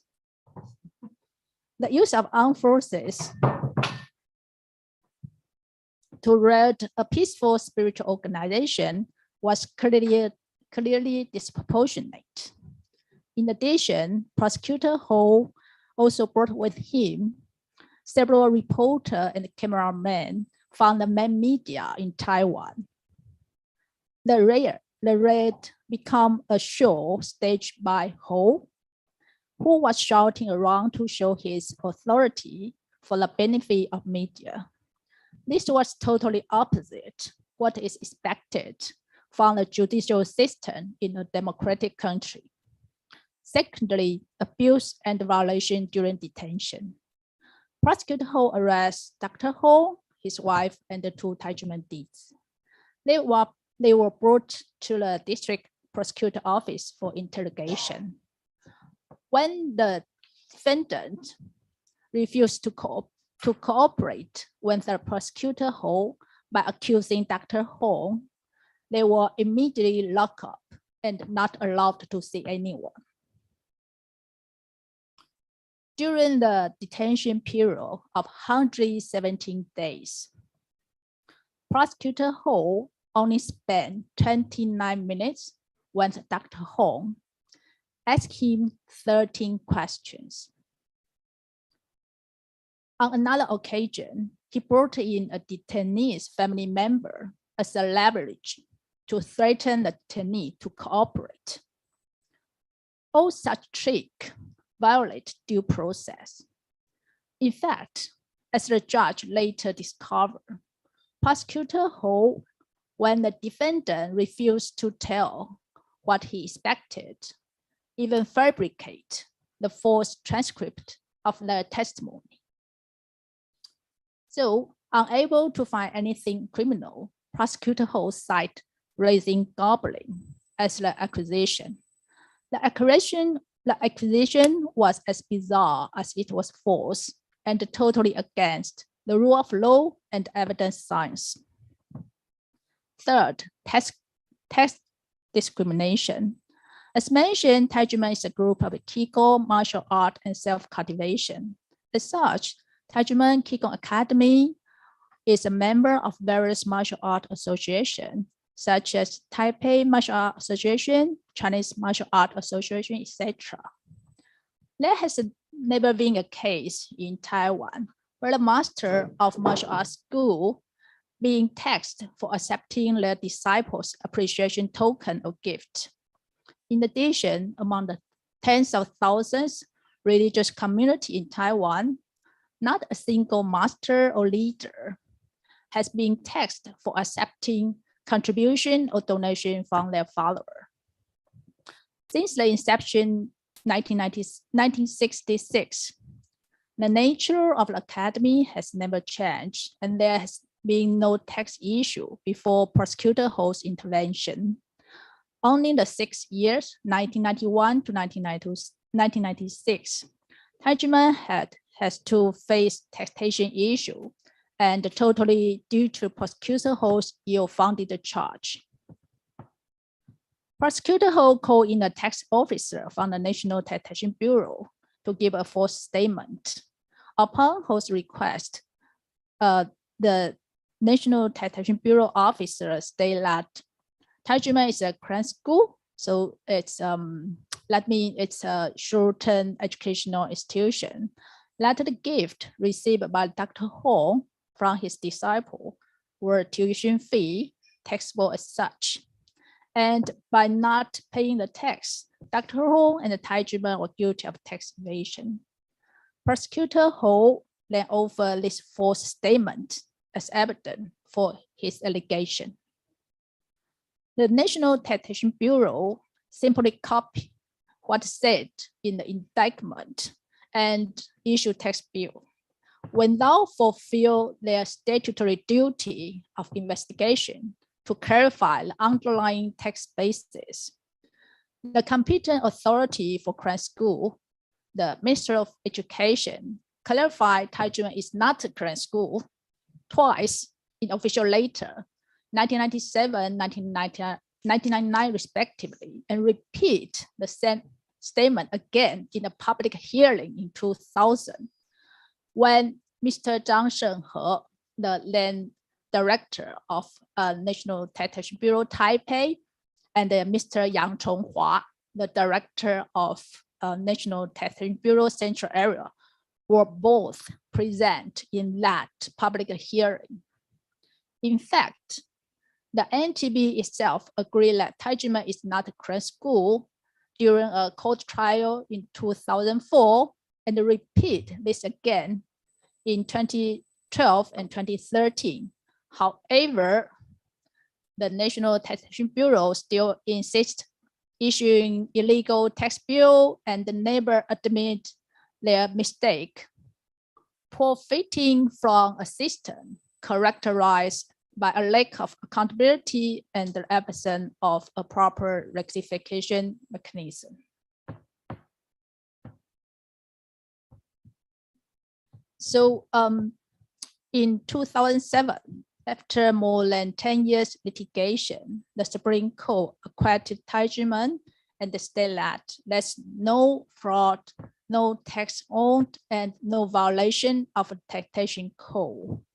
However, the Tax Bureau still refused to follow the ruling and to revoke all illegal tax bill. They maintained the bill for the year of 1992 based on a technical trick. In 2020, they even collided with the administrative enforcement agent to auction off the property of the Taijimen, and which was which was confiscated after 2 unsuccessful auctions.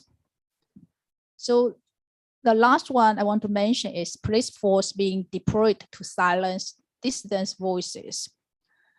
In December 2020, a group police officer arrested one of the supporters of Taiwan in Zhubei area, Miss Alice Huang.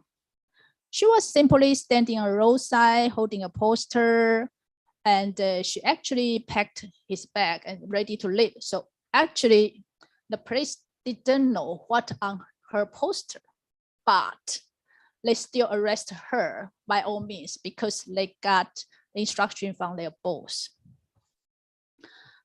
Ms. Huang was detained and interrogated before sending to the prosecutor office in late night. And eventually she was acquitted because the prosecutor confirmed that her behavior was within the scope of freedom of speech expression. But her mental and physical health was severe impact. Mrs. Huang was a victim of the power of government agent in Taiwan. So last, any consequence? We have seen so many misconduct of the prosecutor and the National Taxation Bureau. But did they suffer any consequence? Are they being penalized or put under disciplinary actions? The Control Yuan, the inspective arm of Taiwanese government, indicate in its 2002 report 8 major violations of law by Prosecutor Ho. In 2009, Control Yuan carried out another investigation on the National Taxation Bureau in relation to their misconduct for handling Taiwan case. 7 serious misconduct was discovered. However, despite the Control Yuan's thorough report, we haven't seen any director, officer, prosecutor being penalized or put under disciplinary actions. All this confirmed that on the surface, Taiwan case is depicted as a tax dispute.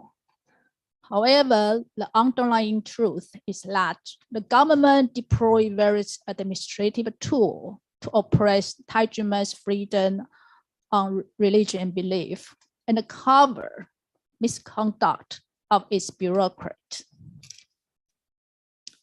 At the end, well, we are not going to stop. We will continue to fight until the justice prevails. Thank you very much.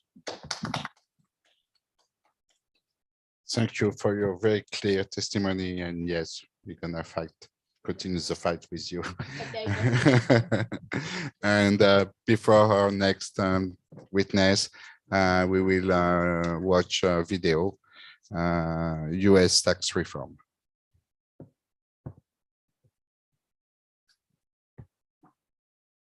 U.S. tax reform IRS reorganization. After the end of World War I, global investment capital poured into New York and many investors became rich by making improper profits. But the government could not collect taxes. The U.S. government had no choice but to amend the law to solve the problem. According to the regulations at that time, when the tax collector issued a tax bill, the taxpayer had to prove that he or she did not owe taxes. And if he or she could not prove it, the individual had to pay the bill, which resulted in the IRS's power being expanded indefinitely. At that time, the prohibition of alcohol also caused social unrest, and illegal groups selling bootleg alcohol were protected because of their entangled interests with the mayor, council, and police. As a result, the Minister of Justice collaborated with the IRS to conduct a tax evasion sweep. The operation was successful in eliminating the gang, but it resulted in a fox in the chicken coop. As a result, when federal legislators found that the IRS had abused its authority to open tax billing investigations, the IRS discredited them, causing them to lose an election or die unjustly. After World War II, the IRS abused its power even more. No legislator dared to investigate the IRS anymore, so they were forced to amend the law to reduce the IRS's discretionary power. The tax officers, on the other hand, justified their illegal behavior based on their own interpretation and decree. Finally, the U.S. Congress proposed checks and balances to protect taxpayers' rights by establishing a special agency that would report to Congress and the public on an annual basis. When the IRS's corruption was exposed, the entire country was in uproar. The list of surprising cases is endless. One elderly couple with a small business was even reprimanded by the IRS by falsely exaggerating their income and falsifying their tax bill, causing them to lose all of their assets. The elderly man died of grief, and his wife, who was blind and wheelchair-bound at the age of 88, had no money and was so expelled from her home. They eventually discovered that senior IRS officials used the amount of tax money they received to determine rewards and promotions for tax collectors, and that they were convinced that creating fear can bring people to their knees. And that tax collectors were bold enough to do whatever it took to achieve their goals. The revelation of these incidents finally led to a consensus between the government and the opposition to reorganize the IRS and quickly give birth to the third version of the Taxpayers' Rights Act, which explicitly prohibits the 10 most common violations of taxpayers by tax agents and immediately dismisses them from their jobs. Finally, the people have been able to improve their tax rights and live in peace in the United States. According to U.S. Chief Justice John Marshall, the power to tax entails the power to destroy. Can the national government afford to be careful?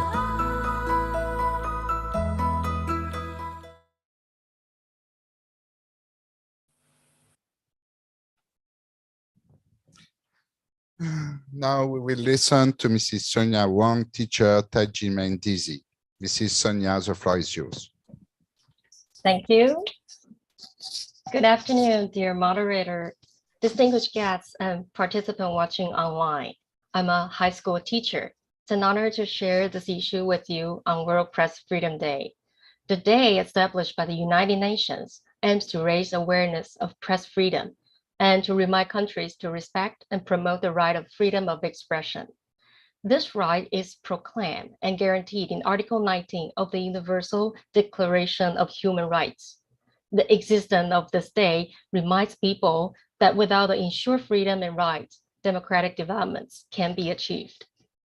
According to the report on World Press Freedom Index from Reporters Without Borders in 2021, China, North Korea, Turkmenistan, Djibouti, and Vietnam have the worst press freedom in the world. The top countries are Norway, Finland, Sweden, Denmark, and Costa Rica. In Asia, South Korea ranked 22nd, ranking first, and Taiwan ranked 43rd. However, based on the findings, the reporters marked that while Taiwanese journalism industry is less oppressed, it's easy to polarize the news environment due to the pursuit of sultry and profit. This indicates that Taiwanese media still has room for improvement in balancing reporting and monitoring power. I totally agree with this because I've experienced this myself. And now I would like to share with you how I subject to imbalanced report and injustice in my country. I'm also a Taijimen Dizi, and I've been practicing Qigong for over 10 years. Prior to that, I was diagnosed with cancer at the age of 29. 1 year later, I met my husband and had the chance to meet my mentor, Dr. Hong Daozi, my shifu, and the leader of Taijimen. He told me how to live a mentally and physically healthy life. Thanks to his guidance, my post-illness follow-up has been excellent. Despite being infertile owing to my therapy, at the age of 39, I miraculously conceived and gave birth to a healthy child. Now I'm 44, so my gratitude to Shifu is beyond description. With his guidance, I realized that aside from self-cultivation, my life becomes more meaningful when I can help more people in the globe. As a witness along the way, my Shifu led his Dizi and dedicated himself to the country and the globe without asking for anything in return.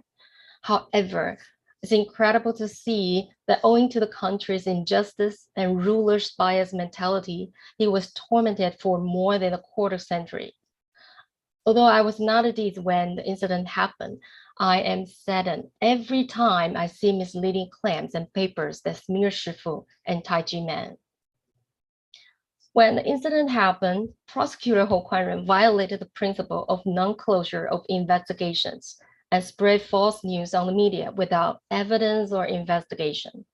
Taiji men was smeared, vilified, and stigmatized without trial by more than 400 serialized media pieces. Based on the false indictment filed by Prosecutor Ho Kuan-ren, the tax authority illegally issued tax bills to Taiji men without any investigation. Tens of thousands of Taiji men Dizi's reputations, employment, and lives were severely injured as a result. In fact, the third criminal trial in 2007 ruled that Taiji men was not guilty, had no tax owed, and received compensation from the state. Yet, the NTB did not revoke the tax bill in compliance with the law. What's worse, based on the unlawful tax bill, the Administrative Enforcement Agency illegally and forcefully auctioned and nationalized Taiji men's property on August 21st in 2020. At the time the case happened, what was reported was extremely different from the fact. After learning the entire situation, it's unbelievable to see such a decent and upright martial art group can be persecuted for 26 years because of false or even fabricated evidence and arrogance of the officials who knew the law and broke it. Having suffered all this for 26 years, Shifu and Dizi didn't give in. Shifu instructed us to self-cultivate ourselves in practical way and do everything with conscience. Besides fighting for innocence of our own, we are also hoping that the state will truly implement human rights and safeguard justice. That's why we've been working on redressing the unjust case regardless of bitter struggles. Apart from my wish for justice, I also hope that the media can speak up for human rights, use the truth to awaken people's ability to oversee our government, use the truth to educate the public about human rights, and use the truth to hold abusers accountable. As UN Secretary General Antonio Guterres once said, a light that shines on violations that perpetrators would prefer to remain hidden. A light that reveals the path toward peace, justice, and reparation for victims, and compels countries to meet their obligations under international law. Unfortunately, even though a case of major human rights violations like Taiji men has been delayed to this day, it has rarely seen paid attention and reported by the media. If the data shows that Taiwan ranks 43rd in terms of freedom of the press, the Taiwanese media should fulfill the duty conferred by freedom of the press, guard the people, and disclose the truth, so as to improve democratic literacy and strengthen democratic politics.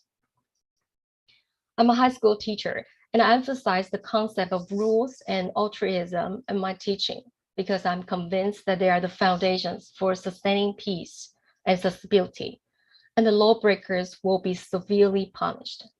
I never imagined that the government, which was supposed to protect the people's rights and interests, would become the party that knew the law and violated it. As I witnessed all these criminal behaviors unfolded one after the other, I was confronted with paradoxes teaching students. While teaching students to obey the law on one hand, I witnessed the country utilizing the law to persecute a law-abiding and patriotic group on the other hand. This made me feel very heavy. And this type of living environment, I believe, is not what we expect to see.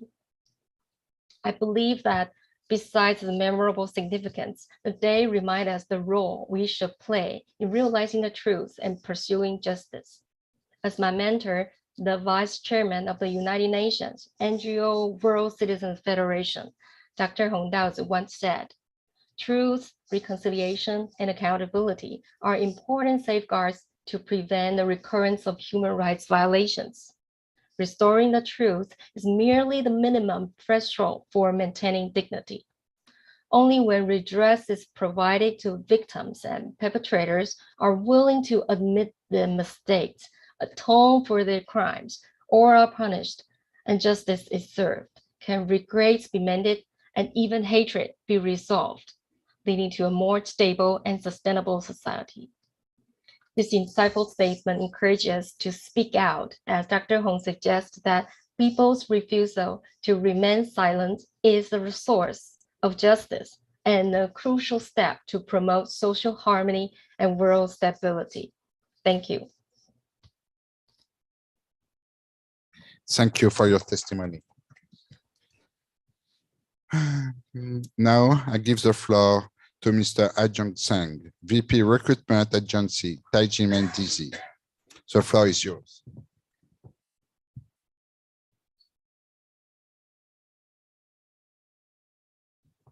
Hello everyone. I am a live streamer. I am honored to be here to participate in the forum of the United Nations World Press Freedom Day. Article 19 of the Universal Declaration of Human Rights clearly states that everyone has the right of expression, which means freedom of speech, freedom of delivering and receiving information. The media in Taiwan is heavily influenced by political and commercial interests and lacks independence. It is often turned to a political tool to cover up facts and truths and control people's freedom of thought. This is absolutely a negative impact on the development of freedom, democracy, and human rights in Taiwan. The Bible says, "All have sinned." This shows that human nature is imperfect, and therefore, we are born sinners. Especially media people, for political interests or specific purposes, it is easy to violate the moral conscience, although they cannot help themselves. But as media people should play the spirit of the media must be brave to face the truth and fair reporting. Therefore, our team created a media public service channel on the social platform to share the truth of injustice with the people, hoping to help the disadvantaged group to speak out. Citizens of the world are one family.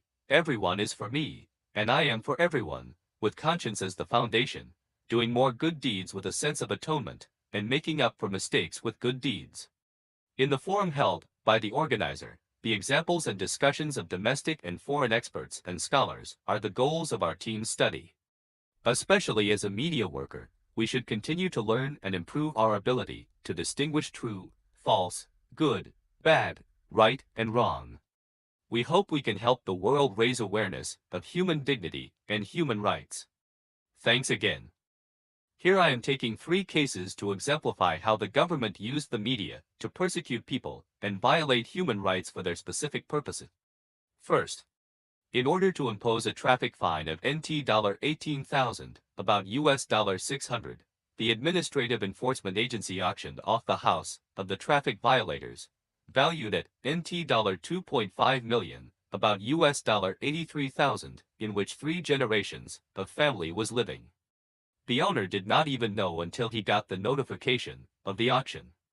After the help from Professor Cheng's Hailong, chairman of the Taiwanese Economic and Criminal Law Research Association, and a group of volunteers took the initiative to investigate, then the auction was called off and the house was saved.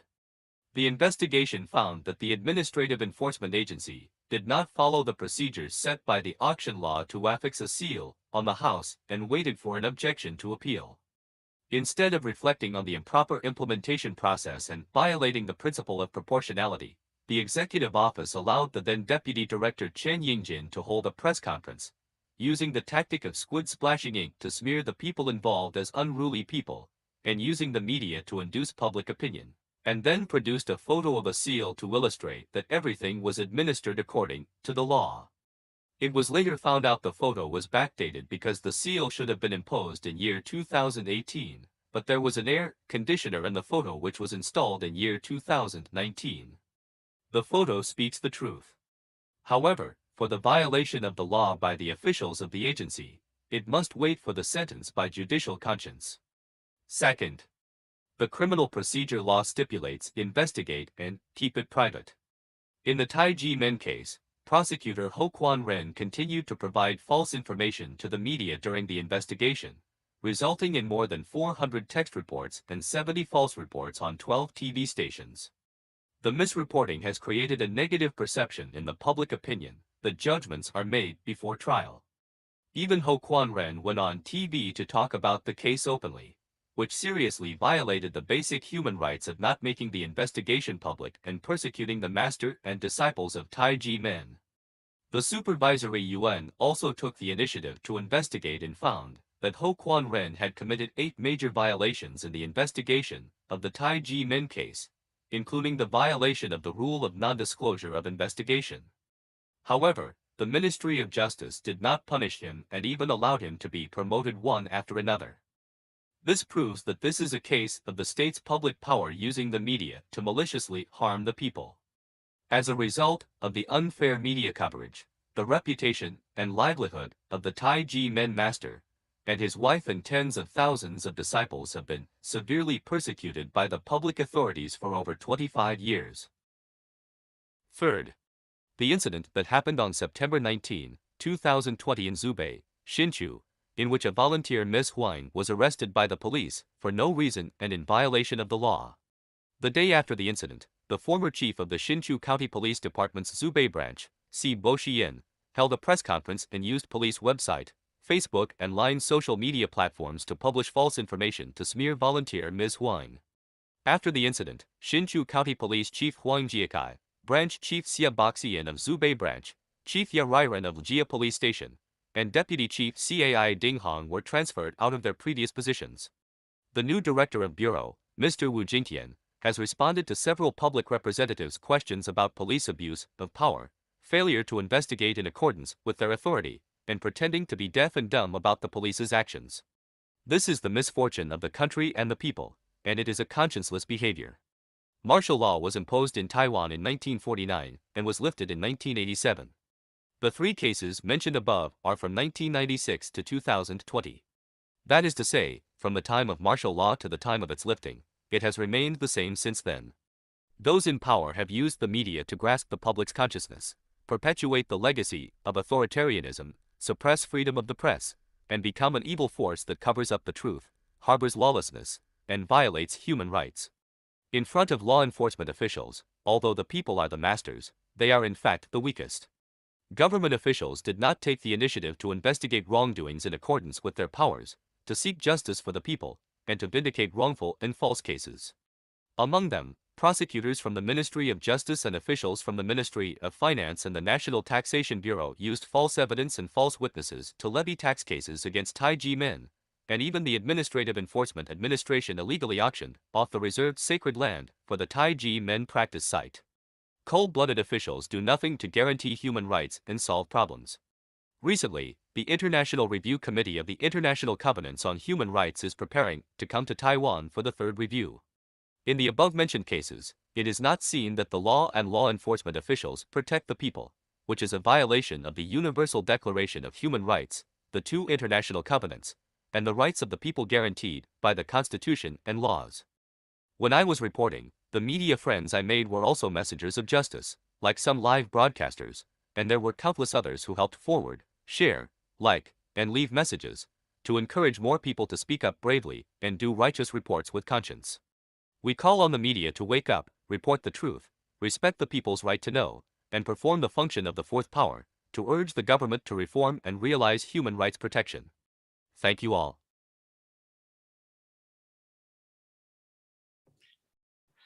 Thank you for your testimony. I give the floor to our next speaker, Mrs. Ying Liu, Managing Director, TCI Biotech Netherlands, BV Taiji Dizi.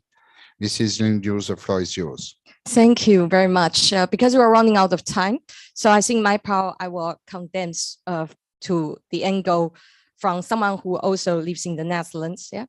Today, I'm not the only Dutch in this room. So as someone who is both Taiwanese and Dutch, I often wonder what the Taiji case would be like if we were in the Netherlands. Although I know every country has its own challenges and in its legal and social systems, I can still be certain about some facts in the Netherlands. I think, first of all, compared with the Taiwanese government, the Dutch government truly respects people's freedom of religion and belief. I will never fear governmental persecution and discrimination because of my beliefs. And second, the Dutch Taxation Bureau is based on the essence of service. After all, its official name is the Belastingdienst, and dienst means service. The taxation officials are meant to serve the public. This is very different from the bureaucracy of the Taiwanese Taxation Bureau. In recent years, a scandal has happened related to Dutch childcare benefits, but the Dutch government admitted its mistakes and took action to remedy the harm done. By contrast, the Taiwanese Taxation Bureau has created many false cases and tragedies and faced numerous accusations from experts in Taiwan and abroad. Yet there's still been no action to rectify these mistakes. It seems there's not much difference between today and Taiwan's authoritarian era. Human rights are still not respected. But at the end, I wanted to come to a point that exactly because Taiwan have been through all of the injustice, and we know that it has been caused by some governmental officials' greed for power and money, we recognize the importance and urgency of awakening people's conscience. This is why Taijiman Shifu and Dizi have been actively promoting conscience culture to create a visible future for peace. And today we would like to invite everyone to endorse the declaration for the movement of an era of conscience and the declaration of International Day of Conscience. So far, over 330,000 people from 195 countries have endorsed these declarations, demonstrating people's desire for conscience awakening. So please join us in promoting a conscience-based culture. As you can see now on the screen, we hope that the butterfly effect of goodness will continue to spread around the world, and that everyone will return to a peaceful world free of pain, fear, war, and suffering. Thank you. Thank you a lot to catching the time by shortness your witness, and it was very clear, and we will support your initiative for sure. So now I will give the floor for the conclusion to Mr. Willy Fautré, Director of the Human Rights Without Frontières. The floor is yours, Mr. Fautré. Yeah.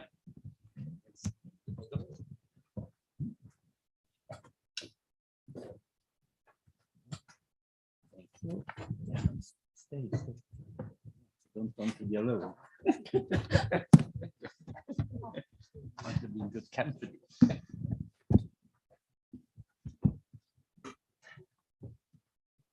Yeah. Good. We are coming at the end of this very rich webinar in terms of content.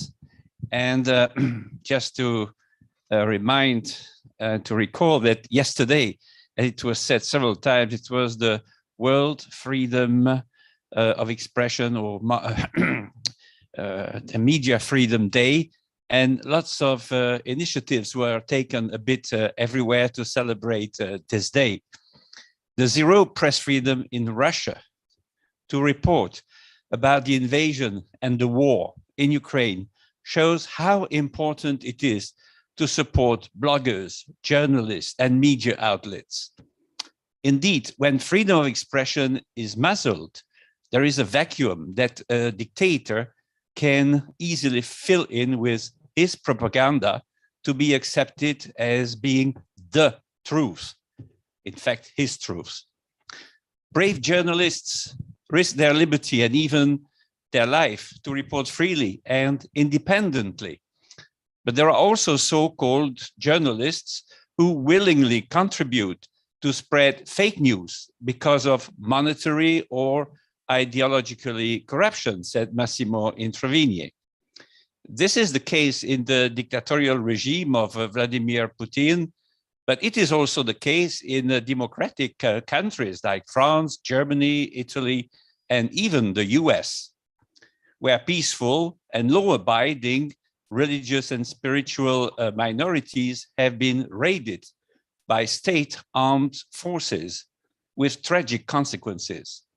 In such countries, police forces or magistrates have unofficially told media people about their unannounced upcoming crackdown on religious groups so that they send reporters and camera operators.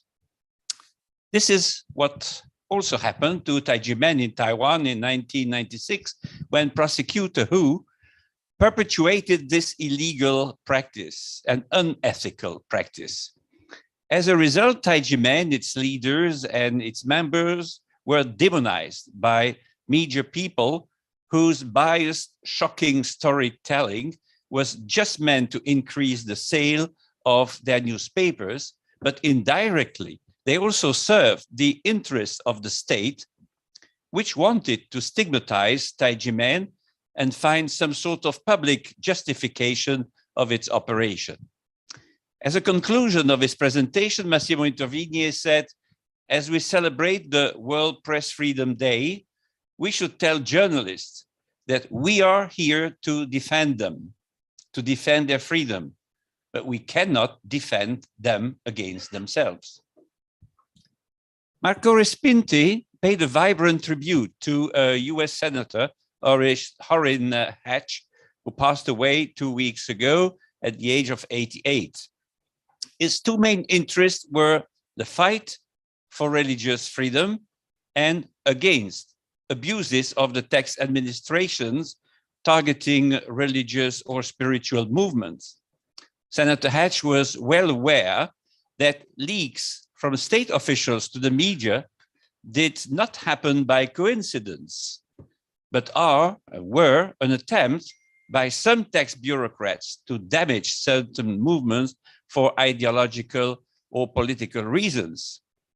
He recalled the International Revenue Service, the so-called IRS, that nobody, even a powerful tax agency, is above the law. In his mind, tax reform and defense of freedom of religion or belief are inseparable. The testimonies of the Dizi, disciples of Taiji men, are always very precious for the debate in our webinars because they come from the heart, from their own personal experience. Susan Liu, an international hotel staff, stressed that a prosecutor who violated the investigation's non-disclosure rule and continued to leak biased news to the media with more than 400 sensational serial reports, an average of 3-4 per day during the investigation period, and more than 70 broadcasts by 12 TV stations, creating a negative image and perception of this case, Taiji men case, by public opinion. The TV news and print media reports have caused anxiety in Taiwanese society as well as great harm to their Shifu and the Taiji men disease. The media at that time did not verify the news about Taiji men, nor did they make balanced reports, she said. They just reported whatever information the prosecutors gave them without checking it. This is not ethical journalism, she said. Joanne Dai, an educator, recalled that 4 reports on the Taiji men case had been submitted by a French NGO, Cap, Conscience and Liberty, to the United Nations, warning that taxes are often used and misused as a weapon of discrimination against minority religions and spiritual groups. This has become a global issue and one that the human rights community should be aware of, she said. Yawen Cheng then focused on the breaches of the laws by prosecutor Hu and the National Tax Bureau of Taiwan committed, which were officially identified. To control Yuan, the the inspection arm of Taiwan's government, indicated in its report in 2002 8 major violations of the law by prosecutor Roux. In 2009, the Control Yuan carried out another investigation on the National Taxation Bureau in relation to their misconducts for handling the Taijimen case. 7 instances of serious misconduct were found. Despite these thorough reports, no directors, no officer, no prosecutor was penalized by any disciplinary actions. Sonia Wang, a senior high school teacher, said that according to the report on World Press Freedom Index from Reporters Without Borders in 2021, China, North Korea, Turkmenistan, Djibouti, and Vietnam have the worst press freedom in the world. The top countries, so the best countries, are Norway, Finland, Sweden, Denmark, and Costa Rica. In Asia, South Korea ranked 42, ranking first, and Taiwan ranked 43. While Taiwan's journalism industry is less oppressed, she said it is easy to polarize the news environment for profit, just for profit. This indicates that the Taiwanese media still has room for improvement in balancing reporting and monitoring power, she concluded.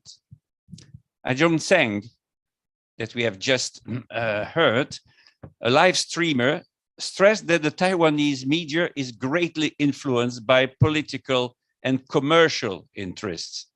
Many editors and media reports lack independent thinking and are often moved by political purposes. As a result, facts and truths are covered up and the views of the public are manipulated by the media. This has quite a negative impact on freedom, democracy, and human rights in Taiwan. To thwart this trend in the Taiwanese media, Ajong Cheng created with others a media public service channel on a social platform to debunk the fake news about Taijimen and publish the true facts. Yin Yu, the managing director of a biotechnology company, recalled that in '96, the Taiwanese government carried out a political purge in the name of cracking down on so-called cults that had allegedly committed crimes. Taijimen was on the blacklist of the government, although it had not violated any law. At that time, the internet was only in its infancy, and TV and print media were the major information sources for most people.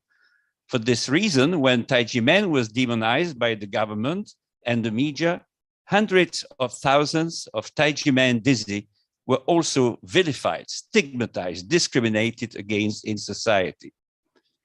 I can still remember, he said that I was dressed in my Taijimen uniform and walking through the streets. There were always people looking at me and commenting negatively. Also recall that a friend working in the Ministry of Justice had told the parents that they were on their investigation blacklist. This was a summary of the various presentations made during this webinar about abusive taxation and denial of justice in the case of Taijimen in Taiwan. Thank you very much for your attention. And we will now have to conclude 1 or 2 videos. Unbreakable Bonds, Episode 6. At the end of the following year, after Taijimen was smeared and searched, Zhang Menren, holding a sky-high tax bill, asked a Dizi who's an accountant, "Look, what is this?" It turns out that the NTB had solely relied on prosecutor Ho Quanzhen's false indictment and issued the first tax bill to Taijimen at the end of 1997 concerning tax years 1991 to 1996. the Dizi looked at the tax bill and said, Shifu, don't you worry. Looks like the NTB made a mistake. I'll handle it. The red envelopes given by Dizi to their Shifu were gifts. They were tax-free income under Article 4, Paragraph 1, Subparagraph 17 of the Income Tax Act, which is a traditional custom. Since the establishment of Taiji Men Qigong Academy in 1966, there has been no tax problem. It was only a matter of resolving the misunderstanding. Unexpectedly, this simple promise caused Taiji Men Dizi, who were accountants and lawyers, to step into the endless cycle of administrative tax relief. It has lasted for over 20 years and remained unresolved. While their dark hair has turned gray, they have never backed down.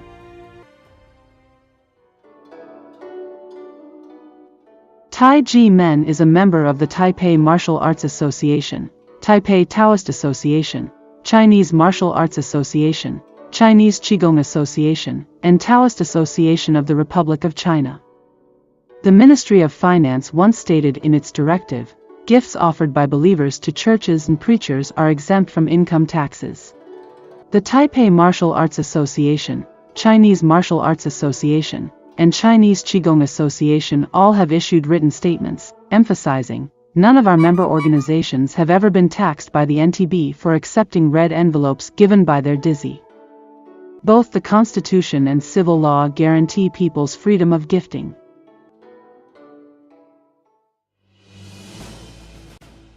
Although the NTB claimed that the red envelope were cram school tuition fee, the Ministry of Education, the authority of cram schools, has stated 3 times. Taiji Men is not a cram school. On October 29, 1997, the Ministry of Education stated, Taiji Men does not fall in the category of cram school. On December 24, 1999, the Ministry of Education issued a letter stating, Taiji Men is not a cram school. On December 21, 2000, during Legislative Yuan's public hearing, the Ministry of Education stated again, Taiji Men is indeed not a cram school. During the relief process, the NTB insisted on maintaining its views and refused to admit its mistakes. The Dizi had no choice but to file a request for a review of the case following the law and make a complaint to the then Finance Minister and Deputy Finance Ministers. The then Deputy Finance Minister Wang Taishan and Finance Minister Yan Qingchang stated, Since the Taiji Men tax case derived from the criminal case, the tax case will be closed when the criminal case is resolved. Deputy Minister Wang also said, As a Buddhist, my wife and I also offer red envelopes to our master for Chinese New Year and other significant holidays. Again, the kind-hearted people took the government's word for it. Since the NTB issued the bill without conducting an investigation first, there were many errors. As a result, the tax bills were quickly revoked by the Ministry of Finance's PAC. However, do you know that in Taiwan, most of the tax bills revoked by the PAC would end up back in the hands of the NTB and get reissued?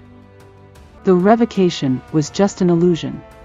Every time a tax bill was revoked, all the NTB did was manipulate the numbers and then issue a new one. Zhang Menren and his wife had sent letters 25 times to the NTB to inquire, how is this astronomical tax bill calculated? Where is the legal evidence for the calculation? The NTB never answered the questions, carrying a bureaucratic attitude as if to say, I am an official. What are you going to do?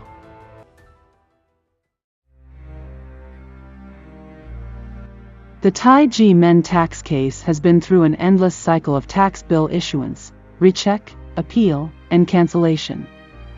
The taxpayers, with their property frozen and seized by the government long before the resolution, feel like being strangled and couldn't breathe.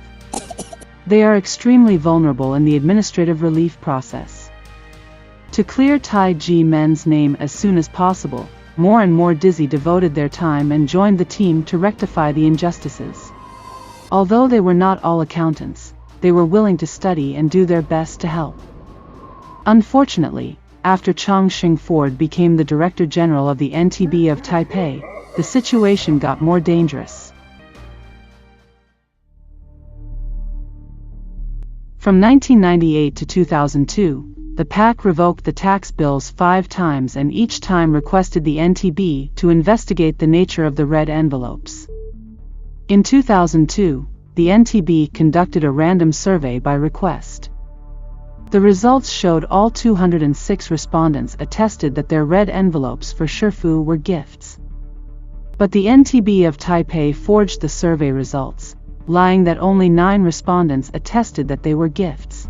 Later the same survey materials were transferred to the NTB of the central area, which even claimed that only 5 attested that they were gifts while 206 did.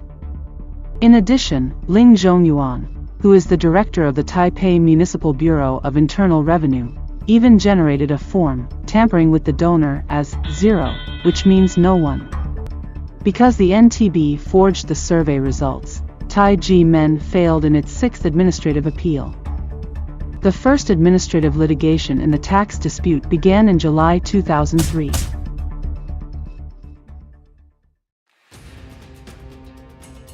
During the administrative litigation, on August 26, 2003, the enforcement agency unexpectedly notified all financial institutions nationwide that it was to freeze and auction the property of Zhang Menren's wife. Taiji Men Dizi were shocked to find out that the NTB had already transferred the case to the enforcement agency. In Taiwan, when the phase of administrative appeal starts, a taxpayer needs to pay 1/2 of the tax amount or provide equivalent collateral to prevent her property from being enforced by the AEA whether the tax bill is correct or not. But Zhang Menren and his wife's property had all been frozen by the prosecutor. There was no more property to provide as collateral. The case was therefore transferred for enforcement by the AEA. As the criminal court of the first instance was about to issue a decision, Zhang Menren and his wife made an urgent request that their property would be used as collateral if it would get unfrozen by the judge's decision. The NTB, in its letter dated August 29, 2003, agreed to Taiji Men's request. The AEA also agreed in its letter to postpone the enforcement to November 2003.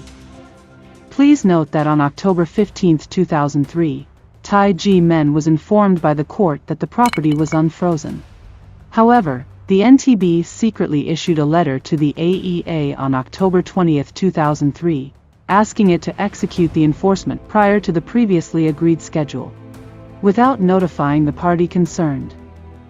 What's more outrageous is that the NTB even forged the official document by whiting out the actual date, October 20th, and backdating it to October 15th, when Taiji Men was informed by the court that the property was unfrozen. The party concerned was not notified until early November, and discovered that the NTB, in cooperation with the AEA, had stealthily withdrawn all the money from the bank account of Zhang Menren's wife and sold out all her stocks. Not until the judge discovered the whiteout incident during the administrative litigation did the NTB of Taipei return to her the money from the illegal withdrawal and unlawful sale of her stocks as a tax refund. The tax refund was funded through taxpayer dollars. Dear viewer, I'm sure you didn't expect that Taiwan's National Taxation Bureau would have committed so many outrageous and illegal acts, right? Under such circumstances, how should Taiji Men seek administrative remedy? Please watch the 7th episode of Unbreakable Bonds.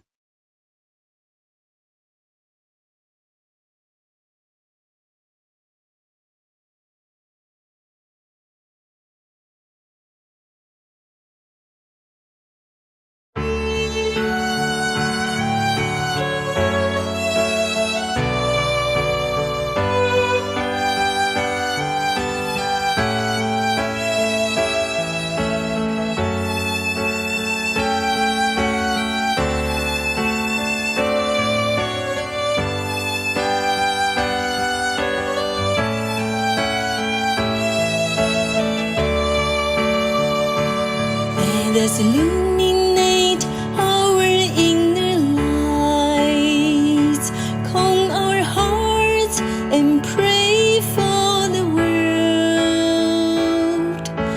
May heaven have mercy on its children. children and allow them to return to the arms of love. Put down the weapon of hatred while praying sincerely for the world. We hear the call of our conscience, my brothers and sisters who are also suffering. I'm praying for you. May heaven bless the earth. May there be no more flame of conflict and no more war. May our wishes for peace come true. May the light of hope arrive.